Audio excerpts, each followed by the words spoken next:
to imagine all life as you know it stopping instantaneously and every molecule in your body exploding at the speed of light. Total protonic reversal. Protonic reversal. Protonic reversal with your host, Conan Neutron. Broadcasting from a secret underground lair in Milwaukee, Wisconsin. A gigantic middle finger to everything that is rock about music, rock and roll, and corporate power. The thing is, though, if you don't laugh, you're going to go on a killing spree with sharpened nails. Confidence of a hero or a fool. I wasn't exactly certain which. Could not be more professional.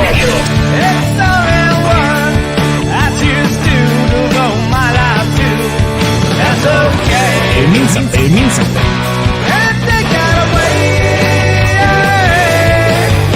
You know, that's my take. What's yours? Protonic reversal. That's like a science thing, right?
That's right. It is a science thing. It is a science place. It's a scientific fact. We are all up in your face. 8 years now. This is Protonic Reversal, and I'm your host, Conan Neutron.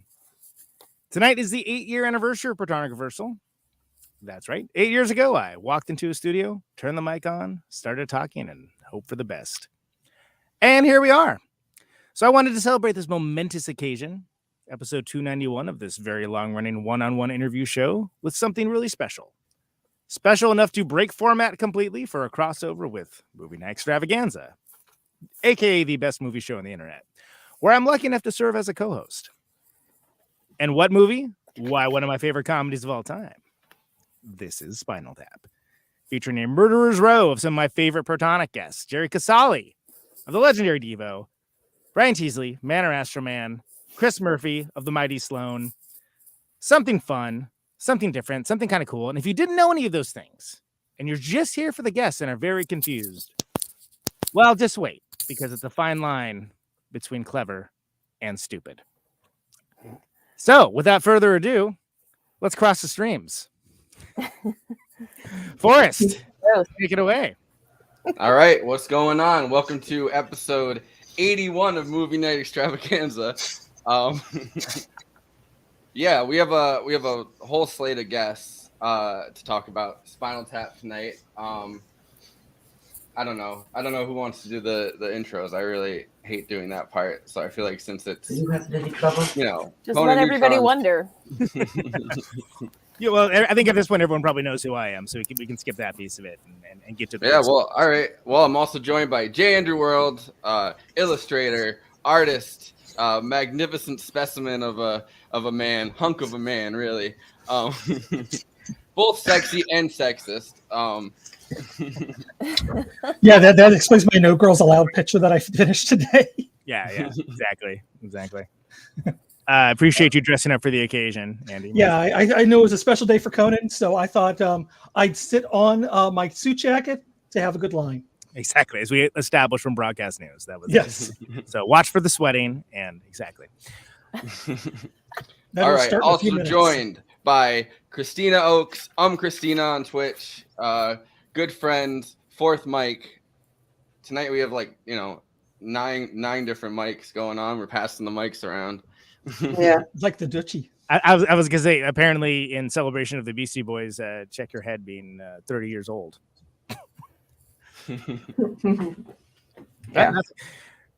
That kills at the record store. Anyway, yeah, Kristina, good to see you. I know you're following this Amber Heard Johnny Depp thing so much that you know you're basically the sole source of truth as far as I'm concerned. So. Justice for Johnny Depp. Let's go. I watched that clip today where they were talking about how like he did a bunch of ecstasy or something over 3 days and allegedly beat her up or something. And yeah, ecstasy will do that to you. I mean, it sounds like meth more than anything, but well, you know, when you confuse the two, that happens. Yeah, well, Destiny did that one time during a debate. All right.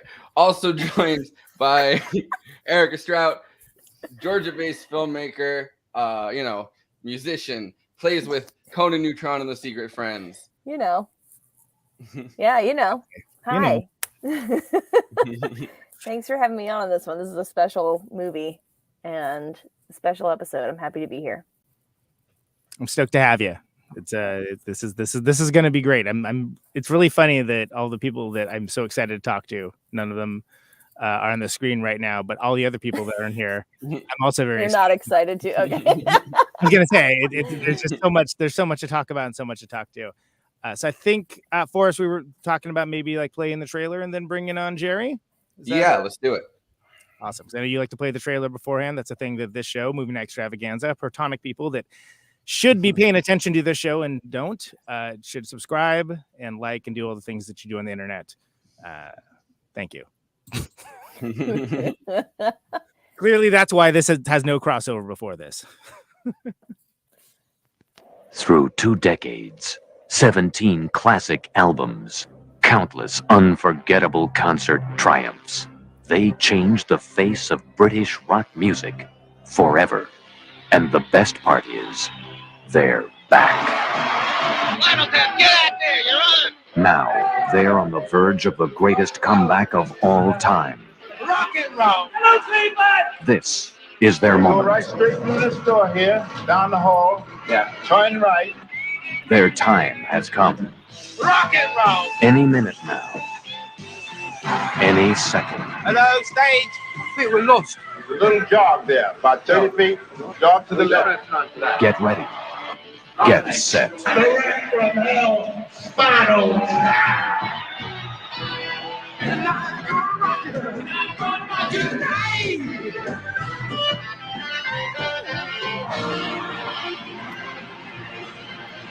Heavy metal's deep. You can get stuff out of it.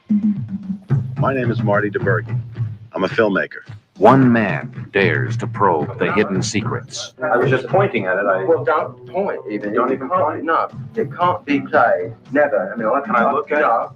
One man dares to hear the shocking answers. It's tragic, really.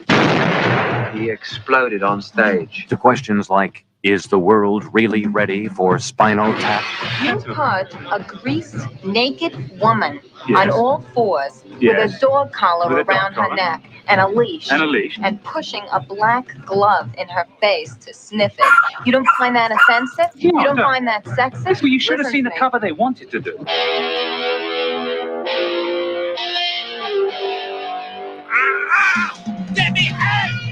After years of vicious gossip, The official explanation was he choked on vomit. But they can't prove whose vomit it was.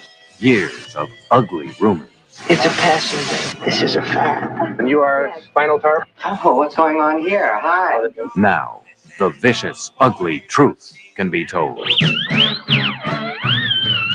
Well, I'm sure I'd feel much worse if I weren't under such heavy sedation.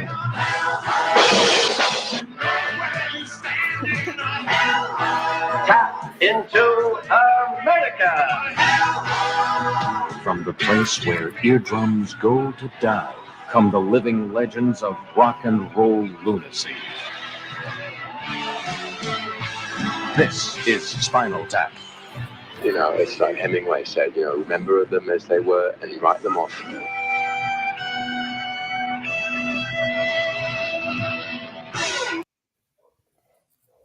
I'd say that's a pretty good preview. What do you think? Certainly better than The Edge. better than The Edge. Let's see. Well, that's not what I was trying to do here. And hold on. Now we'd like to introduce, of course. I'll figure this out. How do you solo someone that isn't me? Is it just because of my name's on this show that it has to be me? Oh, here you do this. Okay, there we go. Jerry Casale of the Mighty Devo. Thank you so much for joining us, sir.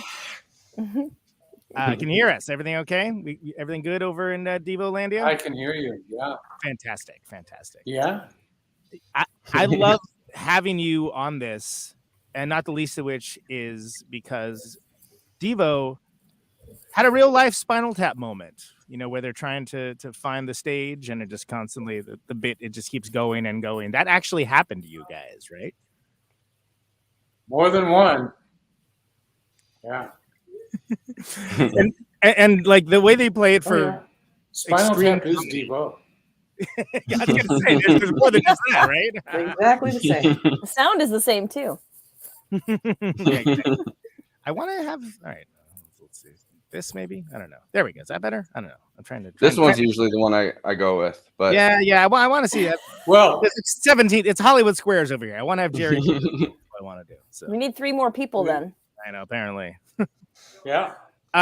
We laugh because it's sad. Well, yeah. One of the things I like so much about this film is that it shows the extreme dark comedy of being in a band, but then also shows the kind of the great parts as well. But it's all kind of all right there and all like laid out. So when this came out, were you familiar with this when it came out? Obviously, a Rob Reiner film's like a big deal, right? You guys were pretty active. Yeah. Just kind of. I mean, we need what? Who was the one that was not Martin Mull? Was Martin Mull on that? I can't remember. Anyway, Martin DeBerge. That's what I was thinking of. Thank you.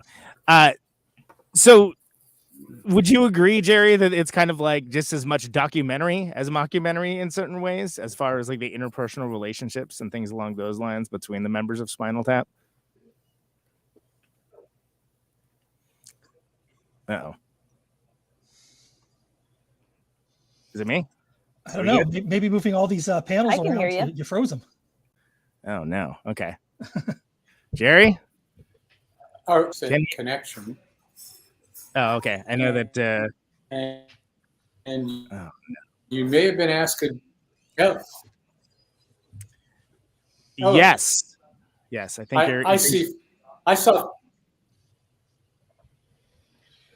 Yeah.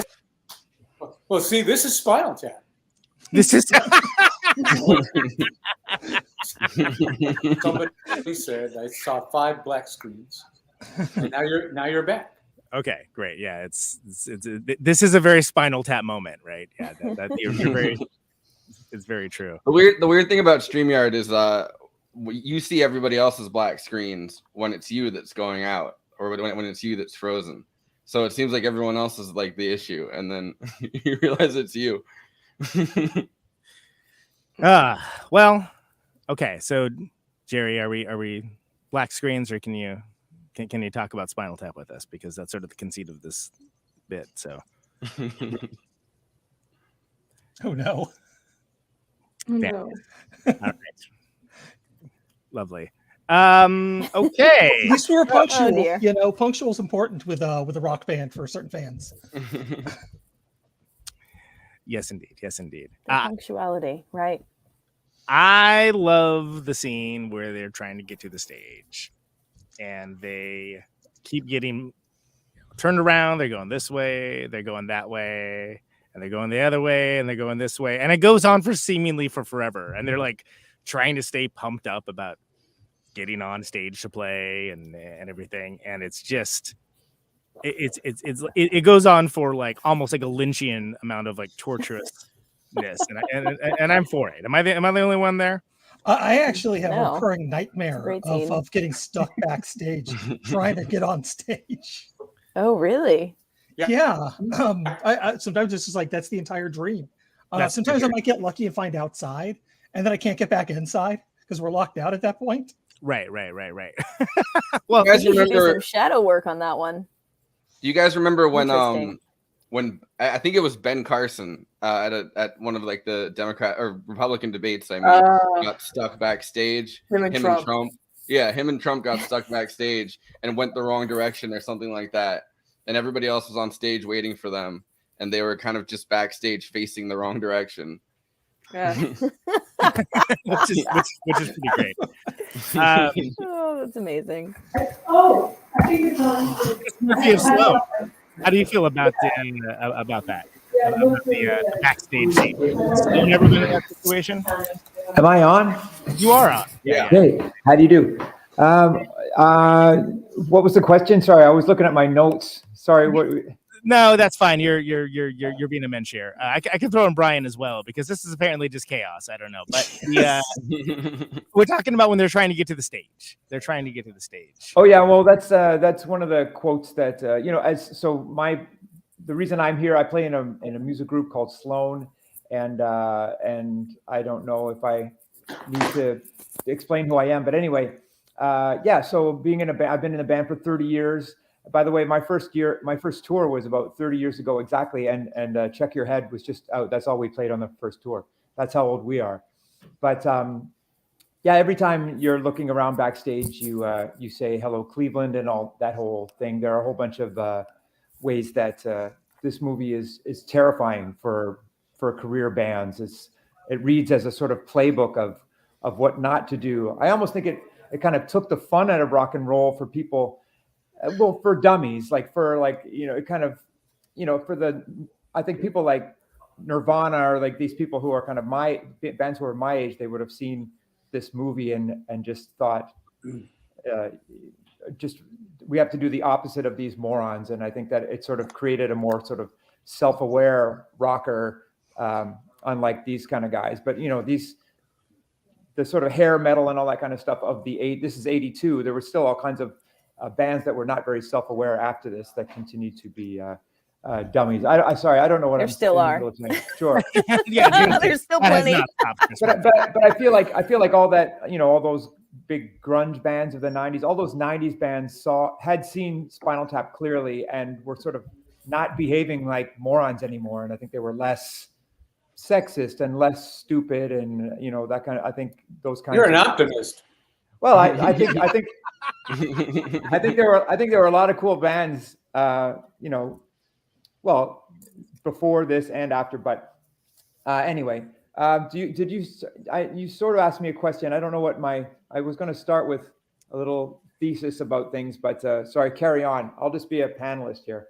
Yeah. Well, I think the idea was we were going to break it up and have everybody individually be on, but that obviously is flown up of the window with the script in flames. So I was just saying, have me on if there was some technical problems, but now kick me off and have Jerry on again, and I'll come back. Okay, sounds good. Chris Murphy, we'll be talking a little later in the show. Thank you so much for jumping out at the last. Right second. On. Yeah. Give him the applause sound effect. I know. And there was much rejoicing. Yay! I feel like though the heavy metal scene, like that era, there's something like incredibly delusional about some of it, right? Like it's almost like where the live shows. I mean, like it's almost like pro wrestling meets like music. You know what I mean? Like the over the top cod pieces that people literally had on, like that they make fun of in this movie, like. Kind of these characters that they're playing, right? Like they're no longer musicians. They're almost like a character on stage. And we talked about this when we talked about Sid and Nancy. Like it almost doesn't matter at some point, like that they're musicians as much as they're just like characters almost. And I feel like after this time period that started to kind of, I mean, you still see it sometimes, but like, I mean, now, especially with like everybody's kind of a brand, I guess. But like, I think that it's almost like it wasn't really about the music. It's more about, the lifestyle and kind of who you are and these like really outrageous stunts you get into, like the fucking Stonehenge thing, which is really funny, but like, it speaks to something true. I think it probably also depends on the level there you're at as a musician. Like I think at that time, like the bigger you got, maybe the more fanfare was expected of the show that you were putting on. That's not true that's anymore. That's a good pivot to Jerry, who welcome back, by the way. And there was much rejoicing. Yes, there was much Yay. rejoicing. So why don't you give us an insider's view of what that was like when Devo first started operating? Right, that stuff was like ubiquitous. Like Well, Spinal Tap is Devo, and I tend to think this is a little more timeless and universal than some of the other panelists here. Maybe people think they're self-aware, or they think they're not as delusional, but there's just a new kind of delusion and self-consciousness, not self-awareness. But all I can say is the scene that you liked in Cleveland happened to us verbatim. We were misdirected on purpose by the union crew, who hates all the bands they work for that come through there. And they, on purpose, gave us the wrong directions under the stage. We had a theatrical show. We were supposed to show up on treadmills when the lights hit. The treadmills are going. We're trapped under the stage in a dead end on purpose because they sabotaged us. And we hear the cue. We hear the sequencer line and the treadmill cue, and we're under the stage. It was perfect. Yeah, under the stage instead of on the stage, which is the lights hit the empty treadmills. Right. Well, I'm reminded of the and the crowd goes. I'm reminded of they look for all the world like vaginas, but sort of space eggs that Spinal Tap's in, and of course Derek Smalls gets stuck in one of them and can't get out. Malfunctioning props. Yeah, malfunctioning props. That's a good one. I like basically the stagehand just took a hammer to it.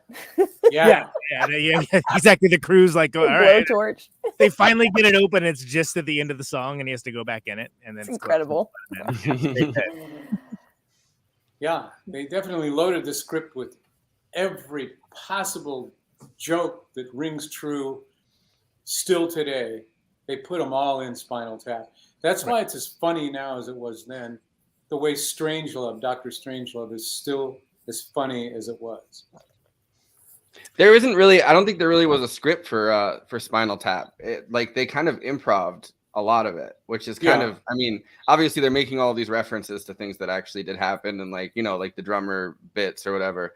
But it's kind of interesting how much of it seems to have actually been like kind of off the cuff. I mean, knowing the information, like doing research and knowing the information about stuff that happened to different bands, but like then kind of that's right, like just kind of spitballing it.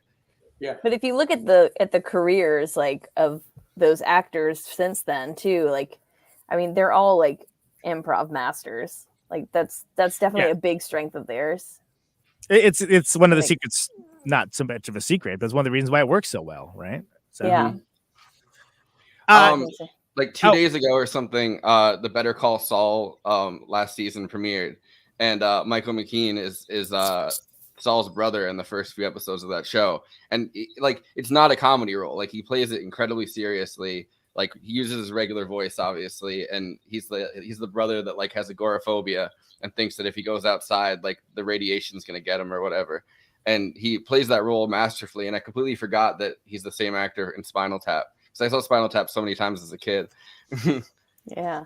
Man, Roseanne must have confused you as a kid. Well, I mean, which John Goodman is it? Fantastic performances in this one. Of course, yeah, Jerry, you got kind of cheated out of your intro a little bit, but we're happy that you're here with us. One thing I really want to talk about, the usage of costumes and props. Now, Devo, known for costumes and props, and you mentioned the Stonehenge thing. I think that's so amazing because the whole the bit is that it's supposed to be 18 feet, not inches. Yeah, they marked it as 18 inches, so they have this tiny little Stonehenge that is that is incredible. And I mean, I know first time I saw that I was bawling and laughing, and then like later on laughing for different reasons. But I mean that kind of thing that happened, right? Especially in the non-internet age. Oh yeah, all of that happens. All of it. I mean, I can't tell you how many times like I'm measuring some artwork and I'm using like the little hatch marks for feet and inches, and I always feel like I fuck them up. But I'm just like, whatever, I know what they mean. Nobody. I'm not handing this off to anybody to. Yeah, if you're the only one, then I can get away with it. But as soon as they pulled out that napkin, I just like felt this flash of shame. Right. because everything's done on the fly and off the cuff, and then they hand it off to some technicians. Then they never see it until it happens. That is all true. We're laughing because it's sad and true. Yeah, that's what people laughed at ever since the first films, ever since slapstick. You're laughing at stupidity. You're laughing at mishaps and pain, whether it's psychological or physical. And Spinal Tap put it all, in a very concentrated Powerball. They got every true joke in one film that you could do. And also the fact that they just kind of suck as a band, and everyone acknowledges throughout the movie that they suck, and they're just constantly kind of getting, they're constantly getting their egos, I think, torn down, which is, inherently a funny premise, I guess, because or your kiss, and you suck, and everybody loves you. Yeah, I mean, true. And Spinal Tap kind of has both of those things going. And that's one of the things that makes it so. Kiss does suck. And when you listen to the interviews of Simmons and and his partner, they're perfect. It's like a Spinal Tap script. Yeah, no, it is quite incredible how Kiss-like the whole thing is. Yeah, well, there's that whole glam element mixed in there. It feels like Kiss is almost like the logical conclusion of that era of glam amphitheater rock, and they make fun of that in this movie. Kiss is like a boy band. I mean, let's face it. Yeah. You just made me really happy with that comment. Well, Jerry, again, Devo was a movement first and then a band, right? And you took what you did very seriously, but the absurdism was kind of baked into the entire concept. There was a self-awareness to it, right? Well, we were serious about our joke, yeah. I mean, do you you have to be, otherwise you can't sell it. Exactly. Yeah. You have to be serious when you're joking. I mean, we did say we're all Devo, and we didn't exempt ourselves from that because we knew better. Humans are, horribly conflicted, capable of great things and unmeasured evil at the same time. And evil tends to win out most of the time on this planet. So we were admitting the absurdity of it all. That was based in the look, in the lyrics, in the movements on stage. Nobody would have mistaken us for being staged by a choreographer. Right. Well, and that's in and of itself was unique and interesting in the time. And the fact that what you were doing was so different as well is something that led to a lot of bands and artists looking at it and being like, aha, maybe I don't want to sound just like that or look just like that, but there's a different way to approach this. Well, we were trying to let the audience in on the satire, like you're with us. We're not trying to sell you on something else. Yeah, and it's considering how much yes, the best Kiss interview was when Ace Frehley was drunk on Tom Snyder. That's correct. That was Spinal Tap. I think I'd feel worse if I wasn't under such heavy sedation. But I mean, it strikes me that what Devo did was just, so unique at the time. And again, it led to the whole, and we talked about this, Jerry, when you've been on Protonic before, that almost the children of Devo, like the bands that have come since then, that maybe it has less to do with the music, but more to do with the approach and the critical thinking and the healthy embrace of the absurd. Well, yeah, that's it. The world view. We have that meta world view that has persisted because guess what? De-evolution is real, and I don't think anybody would even contest that now. Yes, I think that's considering Kristina. What was you watched the Amber Heard Johnny Depp depositions in real time? Shit on the bed. Yeah. Yes. Amber Heard. That's what we're calling her now. That's a good one. Yeah. It's just a little shit on the bed. It's not. It's so crazy though that Eve Barlow or whatever, her Amber Heard's new super Zionist girlfriend, that is the person that everybody hates on Twitter because she posts like all of the like pro IDF propaganda or whatever, ran into the trial and had to be removed from it. And they had to bar her from it. Wow. I have not been Power following this at couple all. I right have there. no idea about any of this. I've been keeping up with it. The Yeah. best part, though, is that her Amber Heard's lawyer said that she's not a journalist. We need the disclaimer. We needed that. Okay. Hey. From her Yeah. own lawyer, no less. I mean, and I think I love, so going back to the movie, right? I love their interactions with the press, you know, such as they are. Classic Perfect. examples, classic tropes. And you have little small characters like the Paul Schaefer character, the radio promoter guy, right? Yeah, And- this cast is insane. yeah, and we were talking about I was talking about the scene where they go to do the signing that nobody shows up to.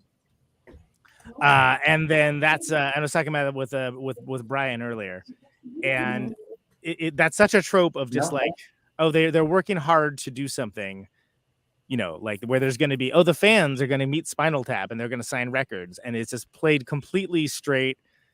There's nobody there, but you see Harry Shearer is just sitting there blowing his nose and kind of sniffling, and that's the only sound that's being made. It's incredibly depressing tableau of quote unquote promotion. Radio promotion. It's a sad comeback. Well, and I mean, it's hard to describe for like the younger viewers and the younger listeners of the show that like that was a big deal. If you wanted to be known by audiences, you had to be played on the radio. Yeah. So therefore, you had people like this Paul Schaefer character, you know, very well-meaning, that like you know, is basically known for his glad handing and perhaps for the party drugs, and you know, plied his trade. And I mean, I don't know, was that on point, Jerry? I mean, you were Oh there. yeah, absolutely. We would land in a town, and before we could go to the hotel, we went to the radio station. That was what the machinery of the label would do. You go from the airport to the radio station, do your duty, and the guys with the really long hair and baseball jackets that had been, you know, usually paid off by independent promoters with coke and prostitutes. DEVO didn't garner that, so nobody had paid them with coke or prostitutes. So DEVO comes to the station, these nerds with short hair and, you know, just dressed very austerely, and they were so bummed out by us. They hated us. It was amazing.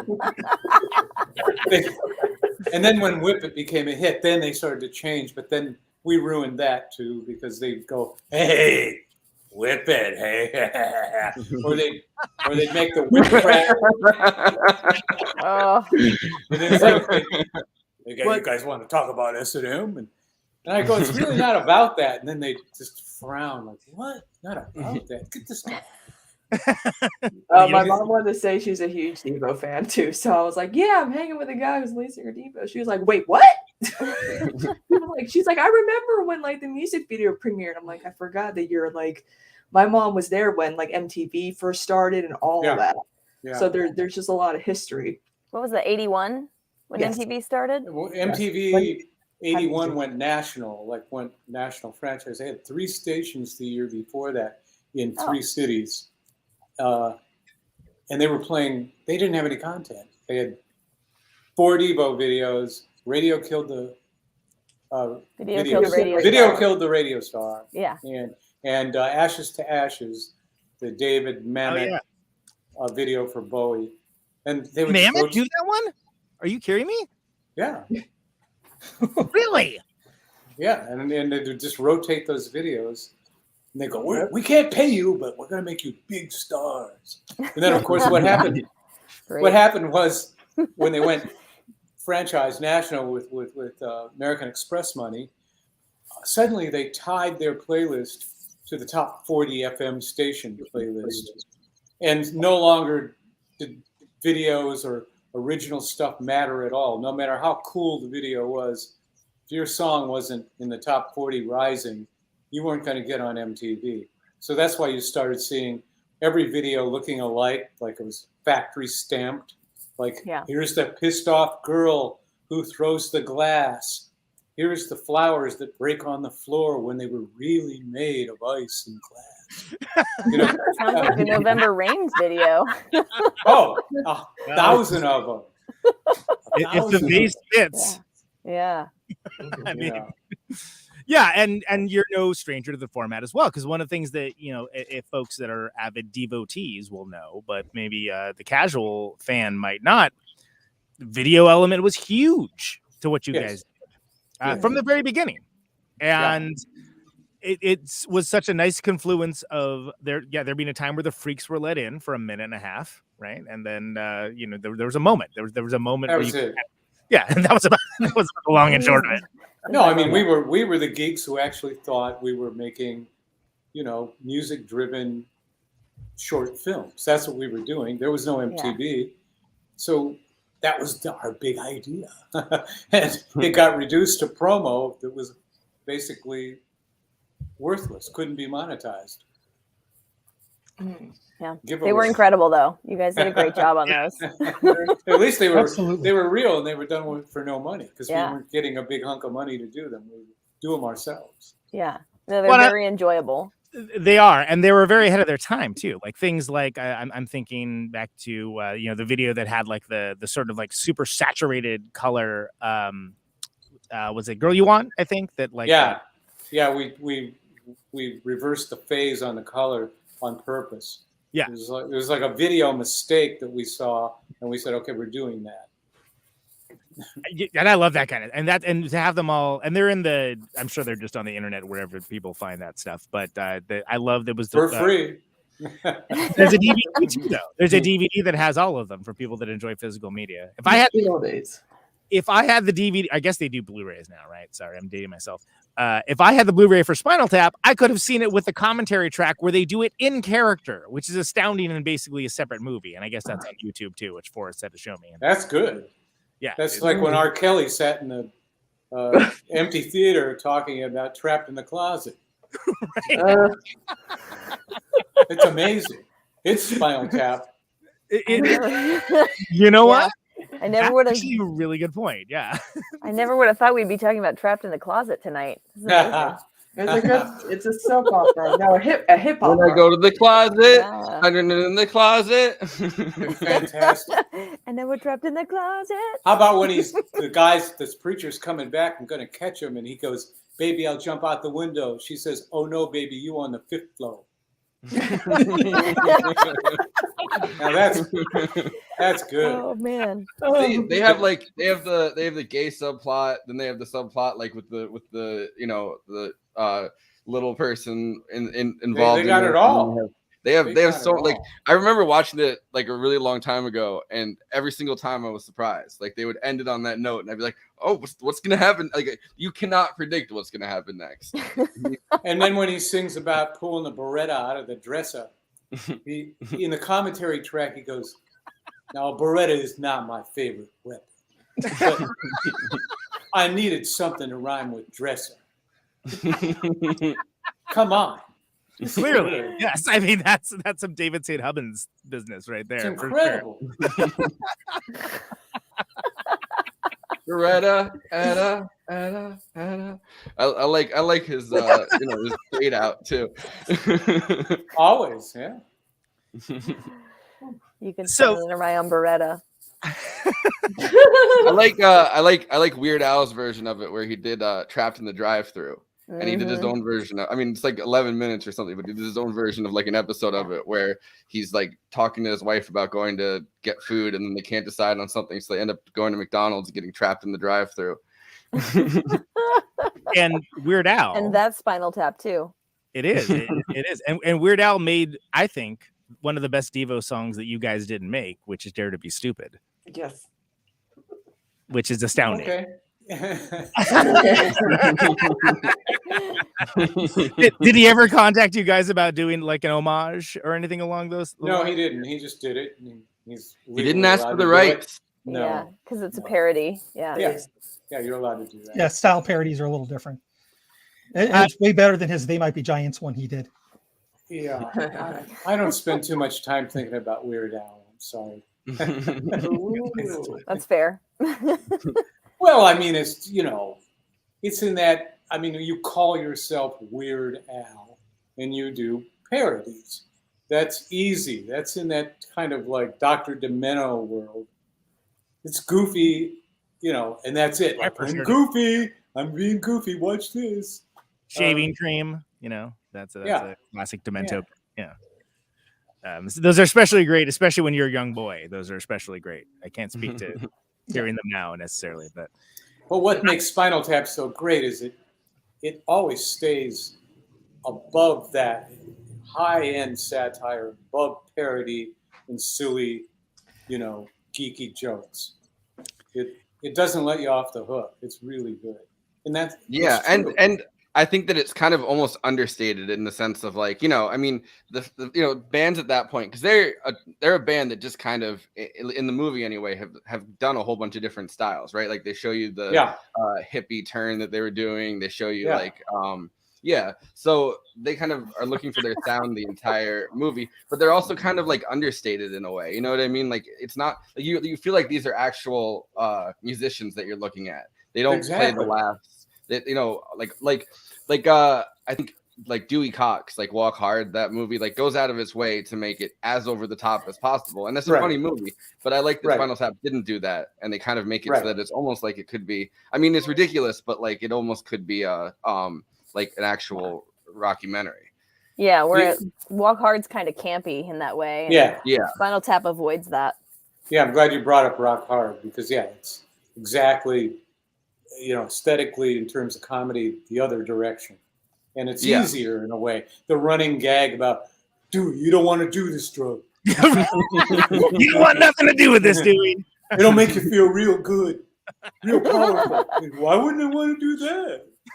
Every time. It'll turn all your bad feelings into good ones. It's a nightmare. Yeah. You know, there's the Tom Hanks film, That Thing You Do, that nailed some things properly. Oh wow, I did not expect that to be referenced tonight. Yeah, but I mean, it's like I sometimes forget that film exists at times. I'm like, oh, Tom Hanks did a film like that once. And now he's going to play the Colonel. Oh, Sanders? Yeah. No, you know, the Colonel. The Colonel with Elvis. Oh, you know. Yeah. Okay. The manager. Which is weird because like you're gonna want to like him and you don't want to like the Colonel. No, because he really screwed over Hollywood likes his career. Yeah, Hollywood likes to do that. Likes to get actors you love and let them play bad guys so that it doesn't get too real. Yeah. Well, never thought about that before. So Jerry, we're gonna go ahead and we first of all, thank you so much for coming on for this. Thank you. Great talking to you about Spinal Tap. I would like to bring on very briefly, if you don't mind some overlap here, Mr. Brian Teasley, Man or Astro-Man, a band that I would say is very much a child of Devo, and a good dude and a very funny guy. And there's a lot of people on this freaking show, aren't there? We just need two more. Hey, you asked for it. You know what? Where are the other two? You're not wrong. You're not wrong. It's everyone but Chris Murphy. I don't know why I just don't bring Chris Murphy on again. But by the way, Crybaby, do you like the film Crybaby? Oh, I love it. Yeah. Yes. Okay. It's a great film. Just checking. It's a better film than it has any right to be, too. It's one of those films, right? Where like you hear the plot of it and you're like, oh, that's not going to be any good, and then you see it and you're like, no, all right, this is actually a pretty it's great decent film. Yeah. John Conan, Camp. Conan, this is Brian from Man or Astro-Man. While Jerry's still on, I want to ask him a question, if that's okay. Please. I was hoping you would. I'm broadcasting here in Birmingham, Alabama, about of all places, about a mile from where Sun Ra was born. And there is a real infamous show that Devo played in 1975 with the co-bill with Sun Ra, which seemed to have some Spinal Tap type of elements to it itself. Totally. And how was that, Jerry? What was that experience like? You know, in retrospect, we have pumped it up apocryphally into something great, but it was pretty horrible that night. Right. But I mean, we got the gig by me lying and saying we were a cover band. And, Love it. and so whatever works. Yeah, by about the third song, when we played Be Stiff, I said, "Here's one by Bad Company," and we played Be Stiff. Ooh, I love Bad Company. And of course, all the audience. It's a Halloween party for WMMS Radio, big FM station. So all the people associated with the station that were invited to the party, it was costume party. So they're all in like the typical cliched Frankenstein, werewolves. The girls are all in prostitute clothing, and they're going upstairs and they're doing nitrous oxide, and so there's all these kind of jockey guys in monster outfits, and they're getting more pissed off by the minute. So they attack us when we start Are We Not Men, Jocko Homo. Yeah. They physically attack us on stage. Because Mark starts going, "Are we not men?" And guy grabs the mic and goes, "You're fucking assholes, motherfucker. We're going to kick your fucking ass." And they came up on stage and they started ripping apart our equipment. And our road crew and them started fighting, and we exited out the back door. And we went to a terrible restaurant that everybody used to love to go to, Captain Frank's. It's featured in the movie Stranger Than Paradise. Oh, When yeah. they're when they're in the dead of winter, they're outside Captain Frank's looking at a frozen Lake Erie. And of course, everything there was fried and breaded. And we went there and just, we were so relieved to not be inside. And we eating the fried and breaded stuff. And then we go, well, let's go back. So we go to our van and we change out of our Devo clothes into just our streetwear. And nobody recognized us. And we're in the party. And Sun Ra comes on. And these people are all drunk now and wasted. And Sun Ra comes on. And he started a jam that he didn't get off of. It lasted 25 minutes. And he started chanting, "Only 25 years till the 21st century. 25 years till century 21. 25 years." And he just kept it up. And the musicians started piling on and building it and building it. And these people were just like leaving in droves. We were the only ones left sitting there going, "This is cool." It was Devo watching Sun Ra. That's how the night ended.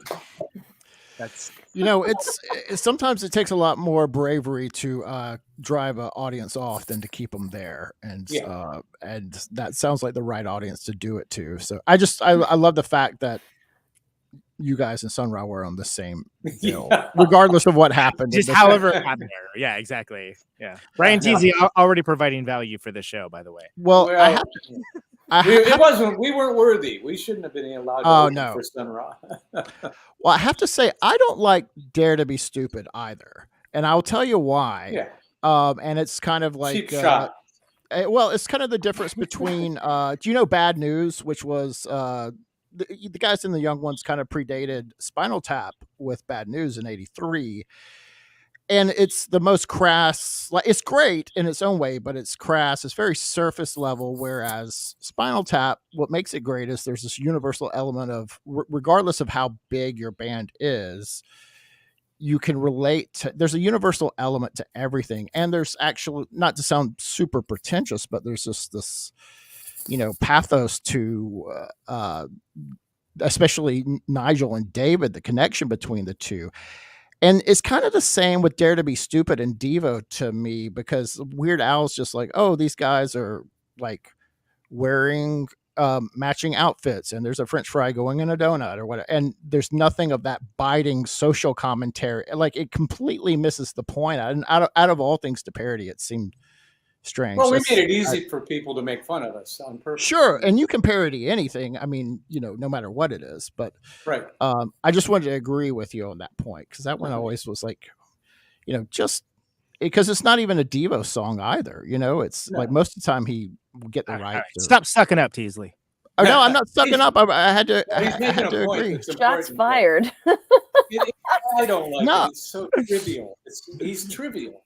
Well, this is not my only disagreeing point, Conan. Also, I think Spinal Tap is a great band. It's hard to play like not poorly written songs, but songs that are specifically cheesy in very specific ways. It's easy to do your thing and do it well, but it really takes the kind of seasoned special musicians and training that they all had to pull off that record. Yeah. It's hard to do a record like that, you know. Right. I fully agree. The bass You're lines back in my okay list, Teasley. Thank you. The bass lines on like Big Bottom, it's like, who comes up with that? It's ridiculous, but it's also genius. So those are the only two issues I've had. So otherwise, we're good. Okay, so first of all, I guess we should mention that Brian Teasley is an American musician, producer, writer, and entrepreneur from Alabama, founding member of Man and Astro-Man, Birdstuff, and Servotron. He's played with such artists as Polyphonic Spree, The Causeway, and St. Vincent. He's also the proprietor of Saturn in Alabama, and also, as one of our two bass players on this panel, CHRIS Murphy, of course, coming up next, Jerry, Big Bottom was invoked. What are your thoughts on Big Bottom? I loved it. Who doesn't like big bottoms?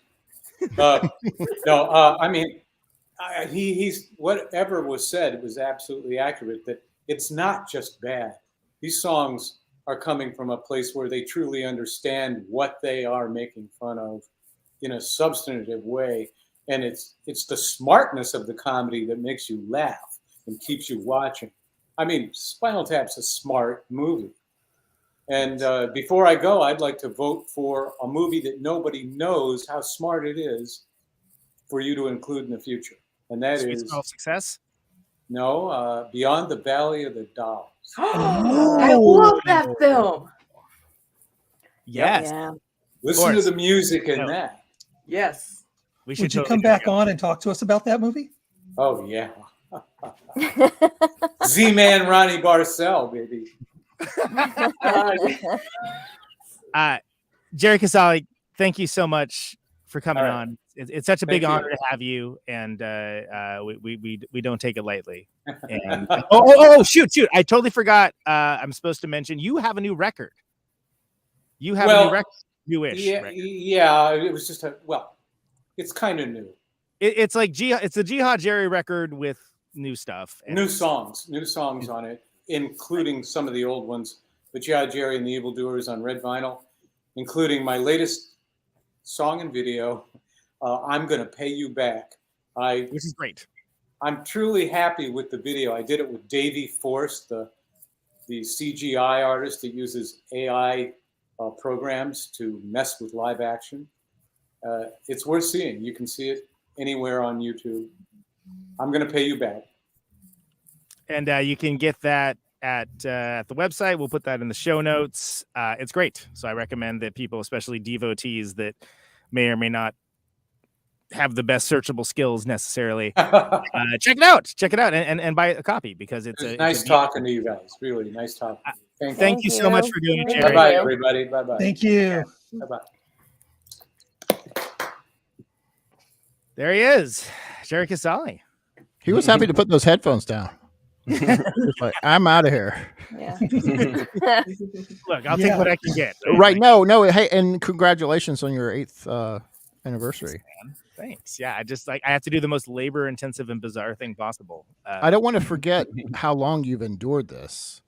8 years. So, badge of honor to you. It's a pleasure to have you on, man. This is a fun time, because I get to, like, all the people that I'm breaking on are people that are just people I love talking to also, and they also happen to be like very big in my world. So one thing I want to talk to you about, Brian, was and that we didn't talk about on the phone earlier today is we talk on the phone every morning for brunch. We have a brunch call You guys have a brunch call every morning? every day. We talk about you, actually. Can I join? Can I join in? Yeah. Yes, That sounds awesome. we've been searching for other people. Just a little jealous here. Small Brian and world. I talking back and forth. I have a clip to introduce the next segment of stuff. Oh, awesome. So Forrest is going to play a clip, and then we'll speak about it, because that's what we do on this show, which is different from my show, which is freewheeling and one-on-one. And clearly, I'm very comfortable with all of that. The freewheeling Conan Neutron. That's right. shit. Coming next year, apparently, with everything else. Oh, great. Awesome. I know what this one is. It's the one on Big Bottom. Yeah, one day we looked out in the audience and we noticed that a lot of the girls in the front, in the front row. Well, not in the front. Had a big. They had back very row. little front. Had a big back row. Had a big back row. They had their own, in the front row. They had their own back row. That's yeah. right.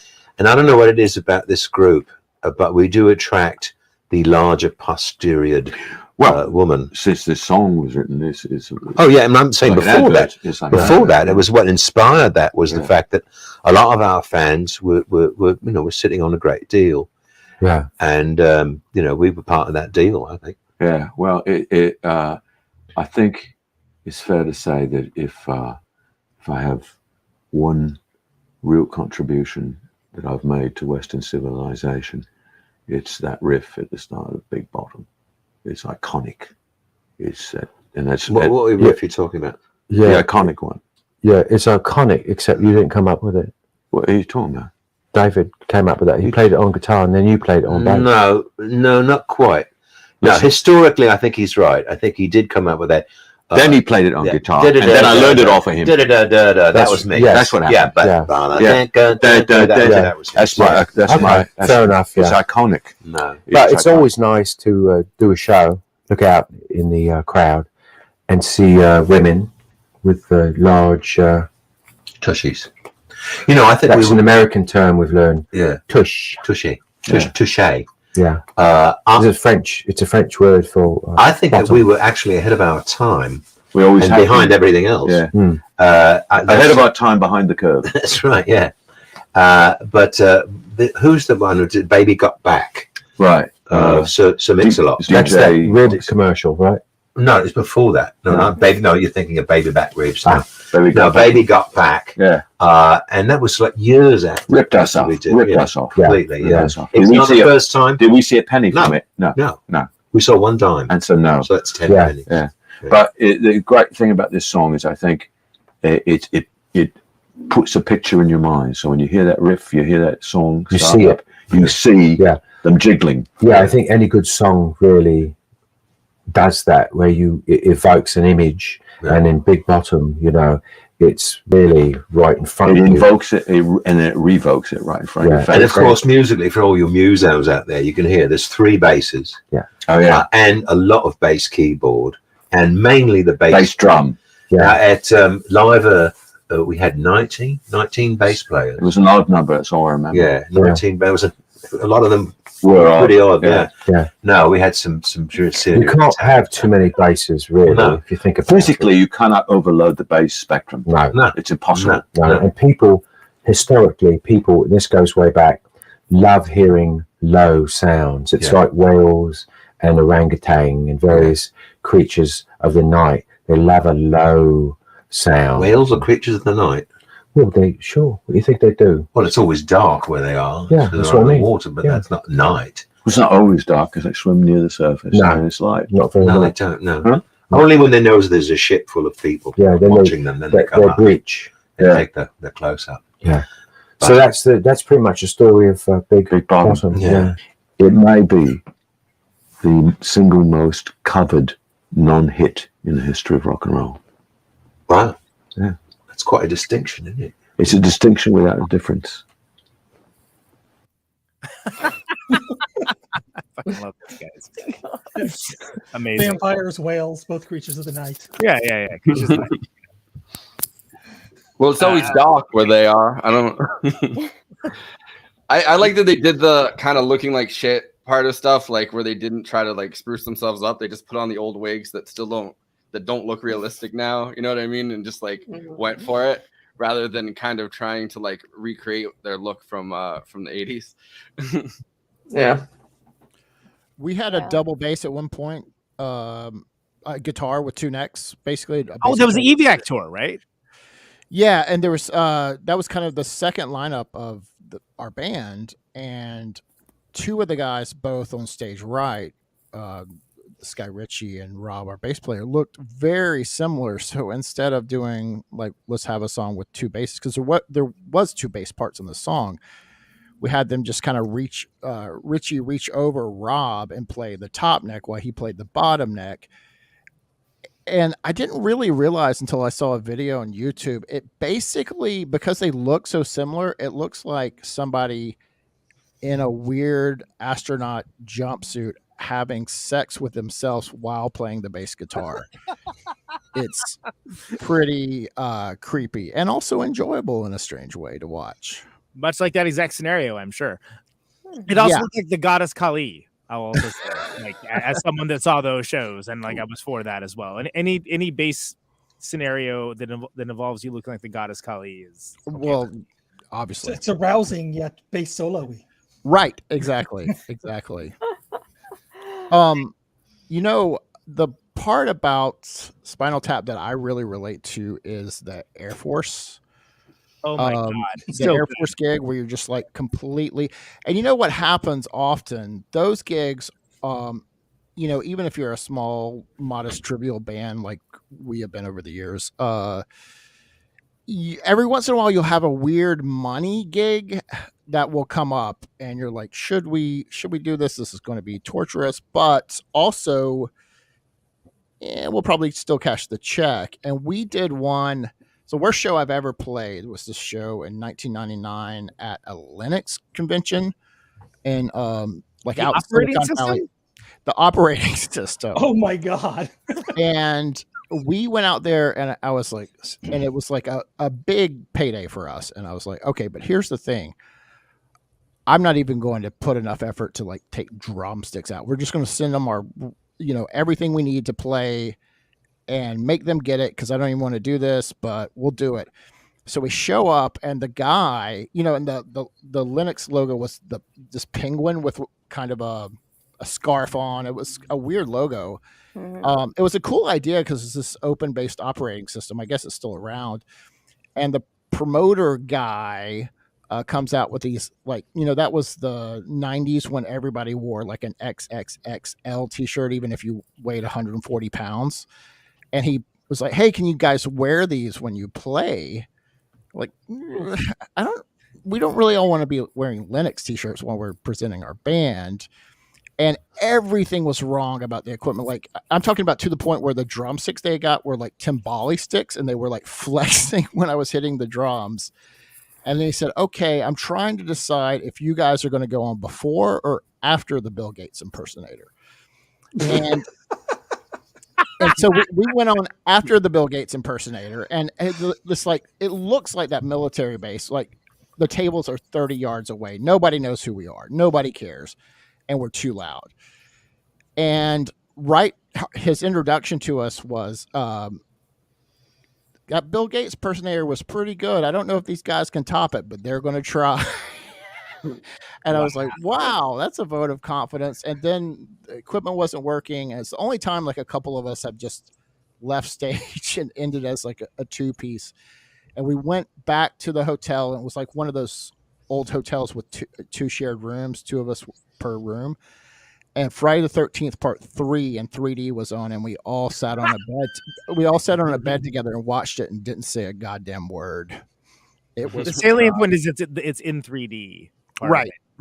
We weren't getting the 3D part, obviously. It was a CRT TV. So, but I think everybody's had those, you know, type of experience. A friend of mine, this guy that was part of Survival Research Laboratories, I don't know if you guys have heard of that, but it was a group based out of San Francisco. Right. Yeah, exactly. When we were started making Tesla coils and getting in that weird world, we started hanging out with those guys, and U2 had gotten them to build some of their staging. I believe it was the tour they called the Pop Mart Tour. And there was this giant lemon. I blocked this from my memory, but I remember this now. Yeah. So there's this giant lemon. They had that song called Lemon, you know, and so this lemon is supposed to come out over the crowd, and they get out of the lemon, and Bono does his thing. And I think it was Rotterdam. Totally Spinal Tap, by the way. All of this is 100% Spinal Tap. It was the first night, and it was Rotterdam, and they couldn't get U2 out of the lemon. And I just would kill to have even just a photograph of the Edge and Bono, or maybe Larry Mullen Jr. would be the good stoic starer of it and be like, this was your fucking idea. we're in a goddamn giant lemon in Rotterdam over the crowd. So, getting back to that universal element of Spinal Tap, it's like no matter how big or small you are, there's things that you relate to. It speaks to almost everybody that's ever been in a rock band. Even the Edge. Even the Edge and Larry Mullen Jr. I think that's a good point. And one thing that I really want to talk about, and I have chosen you, Pikachu, to talk about this, is that the Spinal Tap, Puppet Show and Spinal Tap, like those kind of moments. And I think everyone that's played in a band has been in those kinds of like, oh, this is what this is, huh? This is the Puppet Show and Spinal Tap sort of element of where you don't even get the top billing for like an absurd scenario, which kind of ties into your, hey, will you wear these Linux shirt story? I'll reverse that though. I have been the Puppet Show for somebody in a situation like that. You mentioned this band I was in called Servatron, Conan. I love Servatron. And this band, nobody knows this band, but it was a band that dressed up like robots and kind of played new wave music. And our whole shtick was, we want to kill all the humans. It was, pretty basic thing. It was like a side project for Man or Astro-Man. And we played this place called the Mermaid Lounge in New Orleans. And we had gotten booked with, and you know that band, Conan, so this will be a little funny to you. We had got booked with Dave Perner from Soul Asylum solo. And this was kind of like well after Winona Ryder had dropped him, the money from dated. I forgot about that. Runaway Train is all gone, and he's just, there's no backstage, just like this old dingy kitchen. And I went up to him. I said,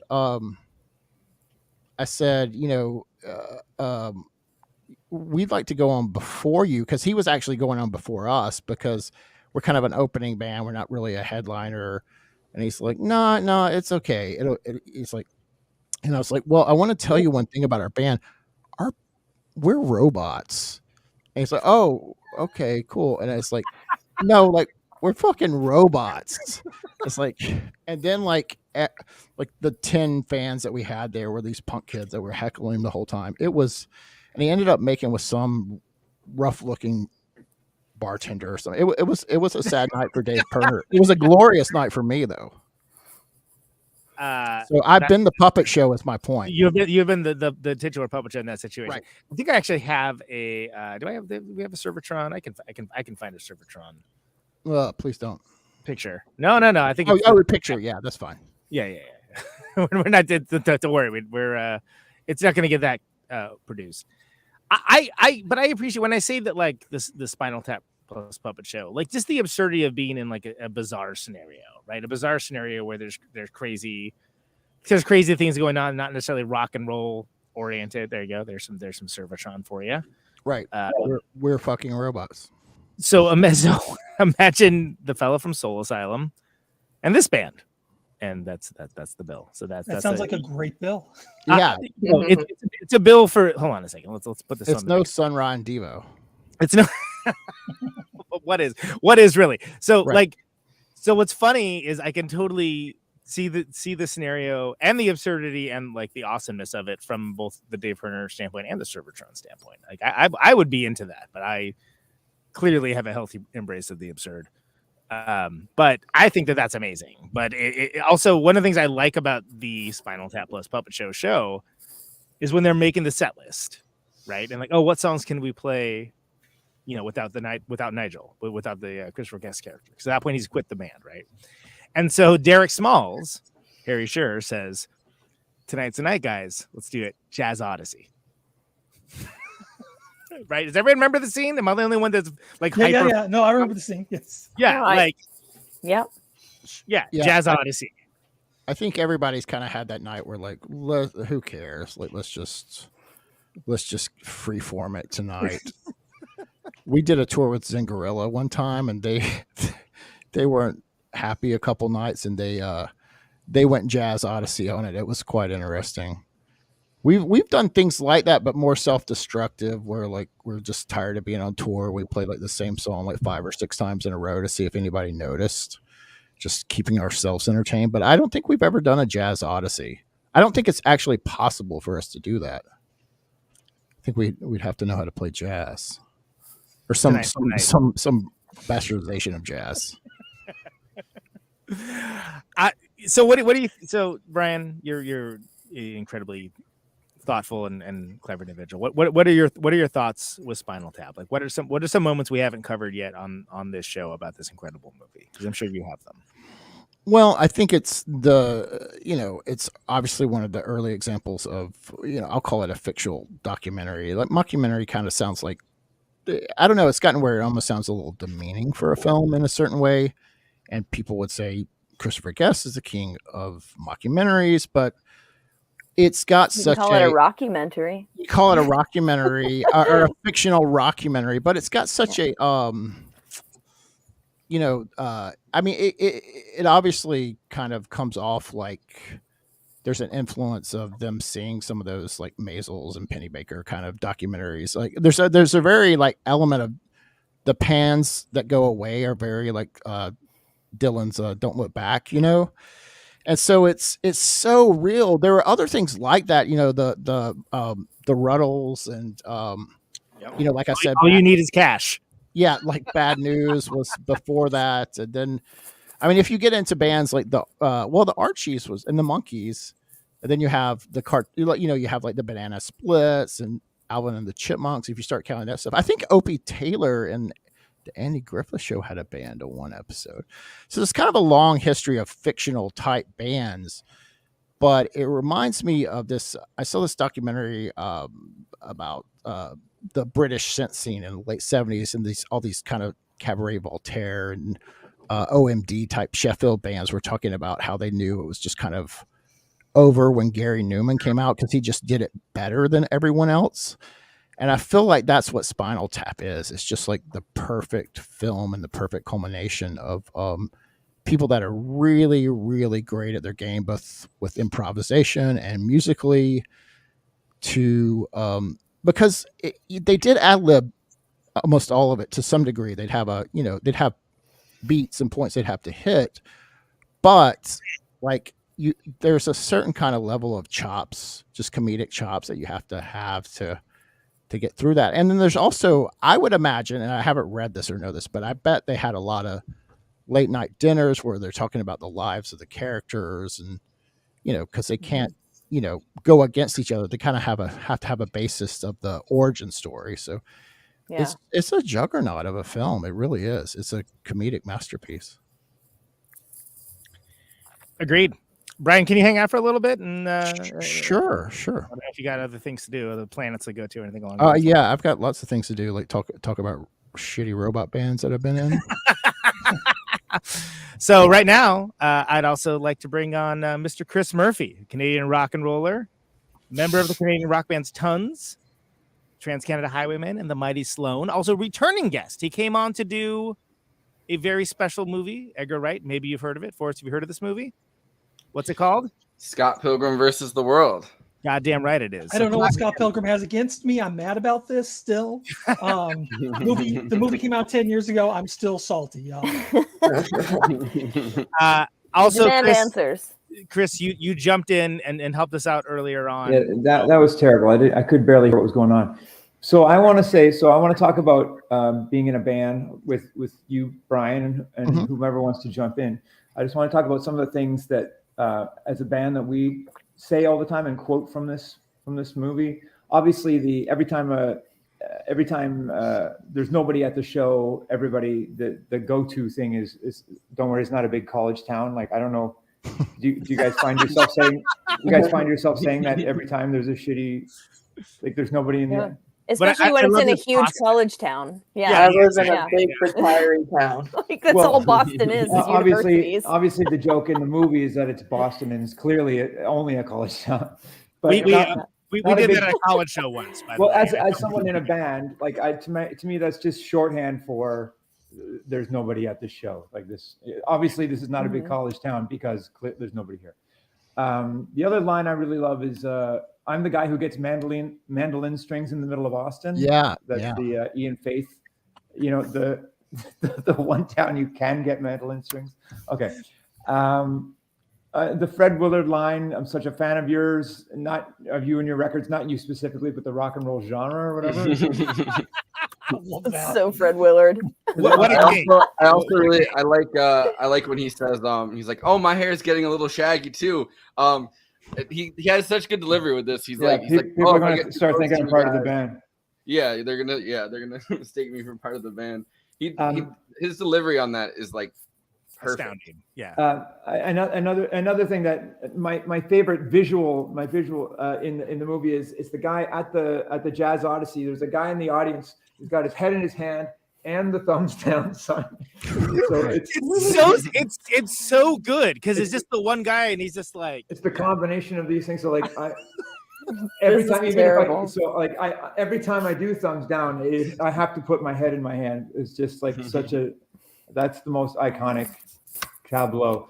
I love this. Have you guys ever had somebody do a? I mean, any of you, because you're all musicians. Have you guys ever had like a Fred Willard type experience with somebody who clearly isn't in on whatever you're gonna about to do, I guess, and it's kind of a square and is trying to connect. But they're trying to make you feel comfortable and are in fact making you feel incredibly uncomfortable in the process. Yes. Well, they just very clearly don't understand anything about the musical world, the music, like the business of being in a band. So I will just briefly, I won't talk about myself too long, but in Canada we were kind of bigger than we ever got in the States because we were kind of, distributed by majors up here. So we had one foot in the industry. And another joke that we always say is like, anytime we're at any kind of embarrassing industry function where some goofball is trying to do some kind of pep talk, whenever they finish, we always say, tap into America. You can picture that scene and tap into America where they're going on the tour. Anyway, every industry speak always ends with the tap into America. These are just random thoughts here. No, this is good. This is great, Chris. And I love when he corrects him. He was saying it's a blues jazz festival, and he corrects him, said it was actually jazz blues. It's an important distinction. It's a distinction without. Another thing. Here's one for bands. I don't know if you do this, but we do this all the time. Whenever there's like a group of people and somebody leaves the group, as soon as they're gone, everybody just says wanker. Right. What a wanker. Wanker. The other thing that we say all the time is enormo dome too. Like the guy when Howard Hessman's talking about this sort of young Bon Jovi. Where you playing? Yeah, where are you playing today? The enormo dome. It's always the place that we're not playing. And of course, I have to go down. I can't hang out. I have to go downstairs and wait for the limo. Just the ultimate slap in the face. These are maybe obvious, but like the nightmare of a band of the Artie Pupkin in-store, the kick my ass scene, like the nobody's. I've been at those, like the in-store in Alabama or something. It's like, wait, what? Watch out. What, at that Alabama? Yeah. No, Why didn't you go, Brian? You know about Alabama, Brian. What town are you from? Are you from Birmingham? I am indeed from Birmingham. Yeah. So do you know the little converted 7-Eleven that's in that town? That used to be a record store. I thought it used to be a venue, but like we played there. The Nick, yeah, that place. That's where I always picture nobody being at our show. I have a Sloan claim to fame. We were playing Lee's Palace or somewhere in Toronto, and I was walking around after sound check, and I was near the Much Music building. Yep. And somebody was standing outside. He said, "Hey, you want to be an extra in this Sloan live performance and dance around and stuff?" And I went in, and you guys played like a live. I don't know. Maybe this was '97. So at Much Music. At Much Music, yeah. Oh wow! And I don't know if a tape of it exists anywhere, but if anybody ever goes back and watches it, I am in the audience. Which was a fun day. It was a fun day. So that all over the place. It could have been '98, say. Yeah, that sounds about right. All right, I'll look you up. I have, of course, I'm an archivist. I have all this junk. I'll find it. Obviously, there's the killer when they're listening to themselves on the radio, and of course they're now residing in the Where Are They Now file. That's just like a killer. Oh God, that is That is one of the most effective, like, single sentence takedowns I've ever heard. Yeah, it's such a killer. Oh, I wanted to make the joke, Brian. I don't know if you're leaving. My joke, had I been invited earlier and didn't have to sit there and watch you guys for an hour, I would have said that had Bono, had you two played the Linux thing, the Linux people may have said, instead of saying lemon, can you change it to Linux? Exactly. Oh, I also would have said to Jerry, I saw Whip It on TV in 1981 when my family was on a cross Canada trip, and it basically changed my life. Anyway, well, I'll tell him next time I see him. God damn it! You know what? One other fucking fantastic joke is the song titled "Tonight I'm Gonna Rock You Tonight." Oh, so with the parens on tonight. It's amazing. One of the funniest things of all time. It's a perfect song to start the show off with. This is like Cheap Tricks, having hello there, hello there, and good night. It's like it's a great start to the film. That song. Yeah, I love that song for real. Like I mean, I would be maybe embarrassed saying that in front of Jerry, who'd be like making fun of it all. I mean, he obviously he realizes the genius of the movie, but like I also like Kiss. I wasn't going to tell him that either. I'll say this: we chickened out, but an old band of mine learned it, and we were going to play it on tour, and we chickened out at the last minute. And I wish we hadn't. Yeah, you should. That's a great song. The other thing I should say, like I'm 53. This was their comeback tour. I think Christopher Guest was 33 when they made this movie. They were supposed to be like these old guys. And, right, which I'm is like 20 years older than they are. 45 in December over here. So yeah. And you did mention that I was part of the Scott Pilgrim movie, and my job on the movie was to try to make the non-musician actors look believable, because I can play a little bit of drums and guitar and bass, so I could sort of coach these kids, even though some of them were not determined to do a good job. But all that aside, Allison Pill. Allison Pill was a gem. She was great. She was determined. Yeah. But this movie is awesome. Part of why this movie works is because they're not only the funniest people in the world, they're like great players. Like it could have been that one of them was not very good, but they were all really great. And sometimes they're actually playing like at some of those sound checks and stuff. It really makes the movie that much cooler and believable. Well, and I wanted to talk about this, about just how good the songs are, because we were going back and forth internally, the nucleus, if you will, of this show, and just talking about like how catchy the songs are, like how much they work as songs. Every time I watch this movie, all the songs get stuck in my head for multiple days. Yeah, it has to like taper off. and that's like if you're doing a thing like this, that's no mean feat. And even like, okay, sure. So Christopher Guest is not like a shredder in the like Yngwie Malmsteen sort of vein or whatever, right? But like boring anyway. Yngwie Malmsteen's boring. Yeah, exactly. 1,000 notes per minute, and I don't give a shit about any of them. Don't care. But as someone that is very much like a functional, like the leads that I play are all very, they serve a purpose, and like they serve a melodic function within the song. Pretty good. They're all pretty good, like musicians, and that's why it works, I think. Yeah, I think the songs are great. Tonight I'm Gonna Rock You Tonight is my favorite. The movie sometimes necessarily becomes kind of cartoonish in the fact that they have sex farms and that kind of stuff. Like it becomes sex farm. Well, that's where it becomes. It's not. I mean, I guess it's maybe believable. Some bands have songs that stupid. But I think some bands like AC/DC, I think AC/DC, I guess could be in this sort of. I think their songs are funny. Like they might be kind of like dum-dums who don't have a sophisticated sense of whatever, but their records are kind of great. And but I also think the lyrics are really funny. I think they get the joke. Like I know these guys are playing it like they don't get the joke, and it sort of has to for the comedy, but like I think Sex Farm, I don't love Sex Farm. Oh well, too bad, because here it comes. but it's a yeah.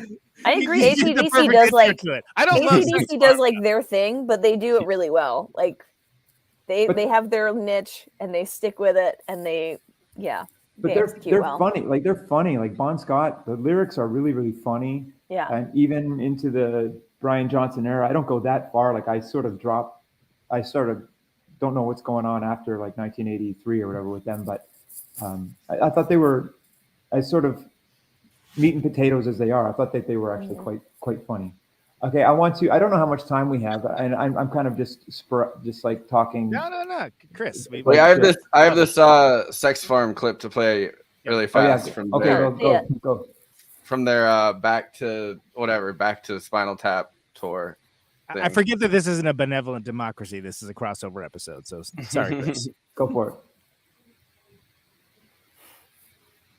Sex Farm. Well, Sex Farm obviously started as a kind of an extended metaphor for farming and sexual activity. It really do belong together when you think about it. Well, that's how you get more. Is that how a metaphor works? That's right. Animal husbandry and children as well, and wifery. That's right. Yeah. A lot of people don't realize that we were doing a little country visit and passed a few sex farms, actual sex working sex. They don't have them now. Working sex, family owned, family run, family. Everything. That's where they get the expression "stupideria" from.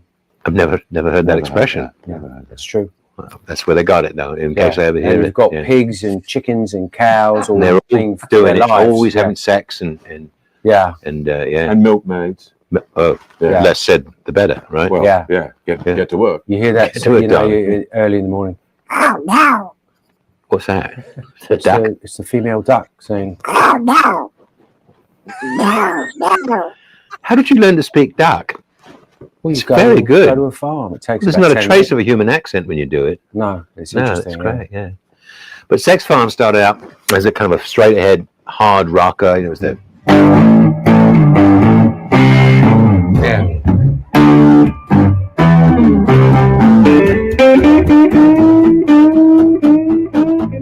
that kind of thing, and it worked like that, and work like that. It always works great. Kids love it, Classic. and adults love it, and Classic. deceased people even love it. Especially deceased people. Especially, Big well, fans. no complaints anyway. Yeah. But we decided when it came time to go into the studio again that we'd give it another whirl and another style. Well, we've been doing it live a bit like that, yeah. That's right. Do you remember what we gave it a go with? In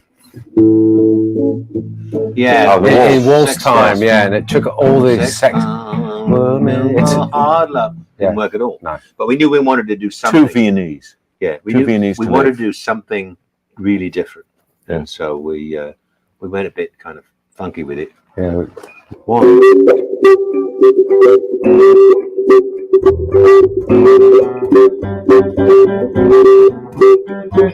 Working on a sex farm,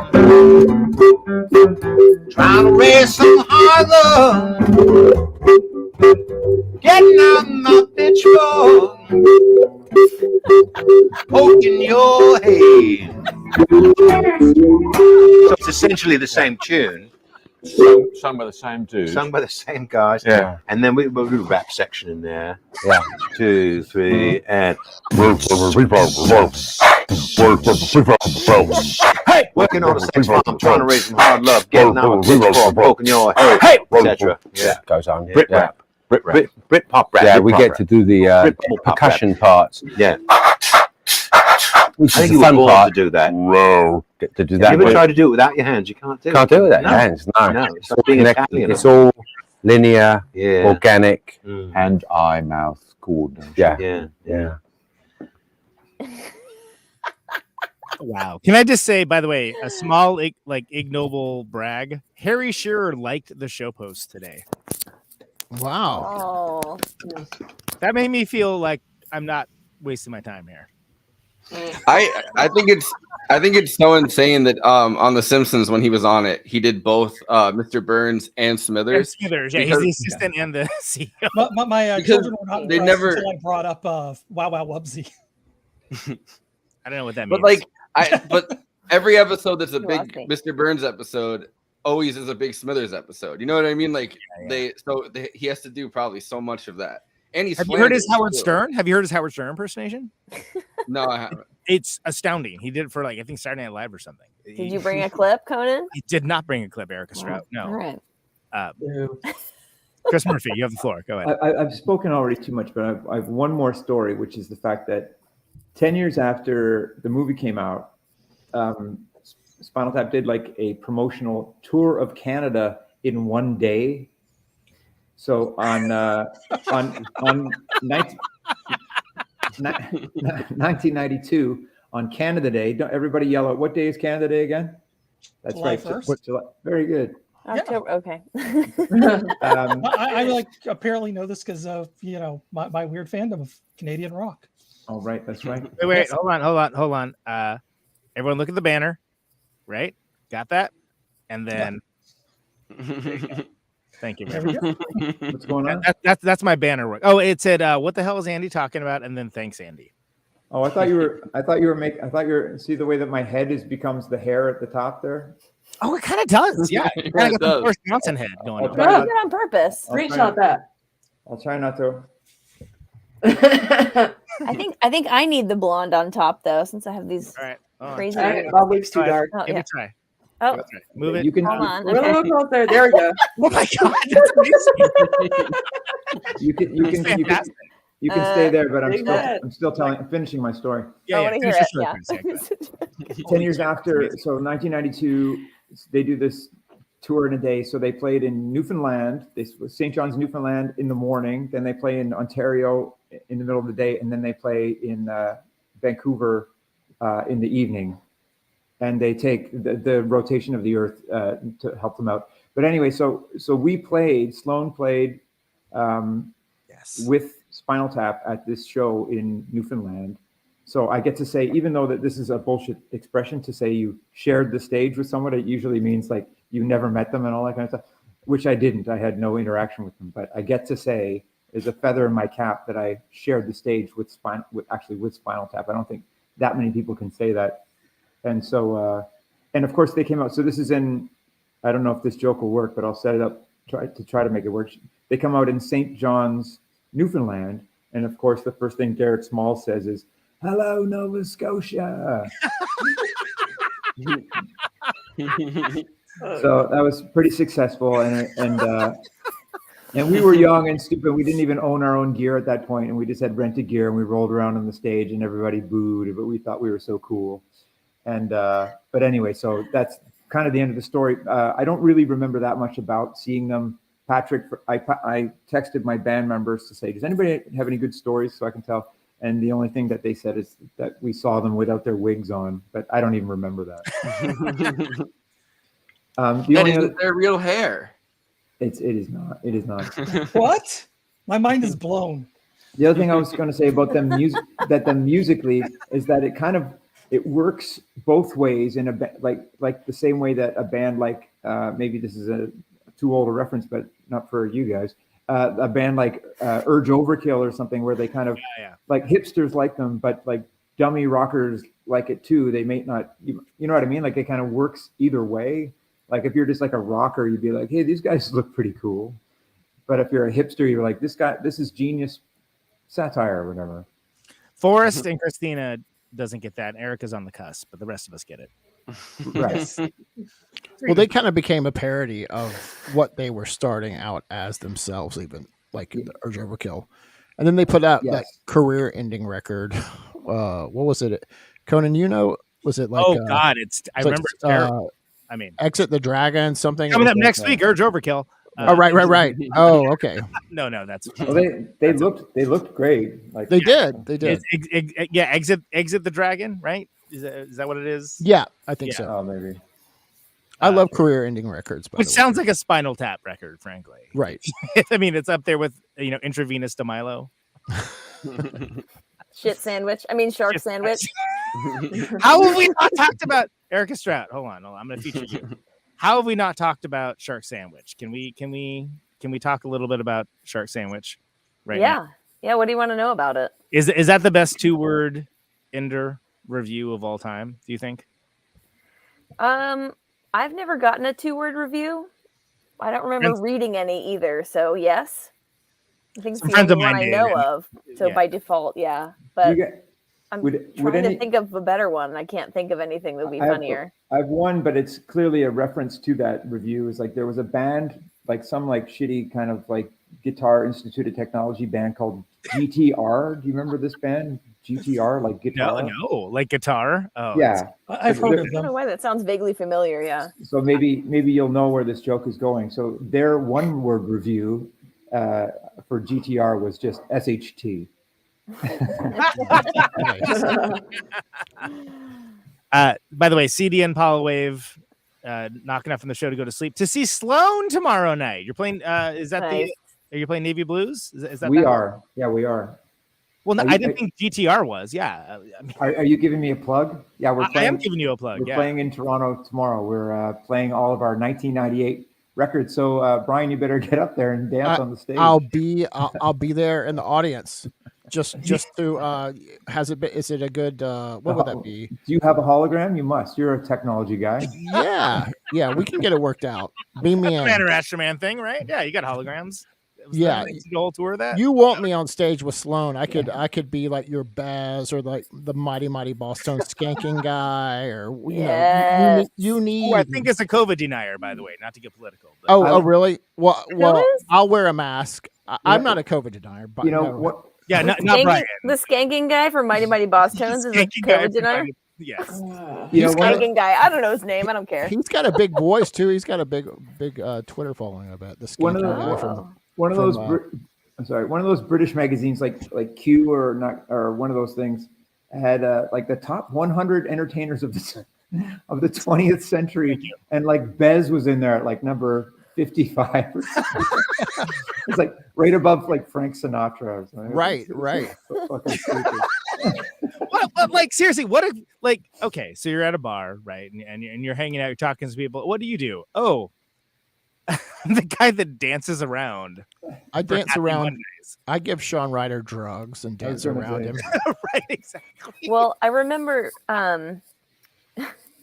one of my friends who was the original drummer for Maserati. He danced in a band for a while. Really? Was he a hype man? Wait, who are you talking about? I hesitate to call him a hype man, but his name's Phil Horan. Oh, right. Yeah. Yeah.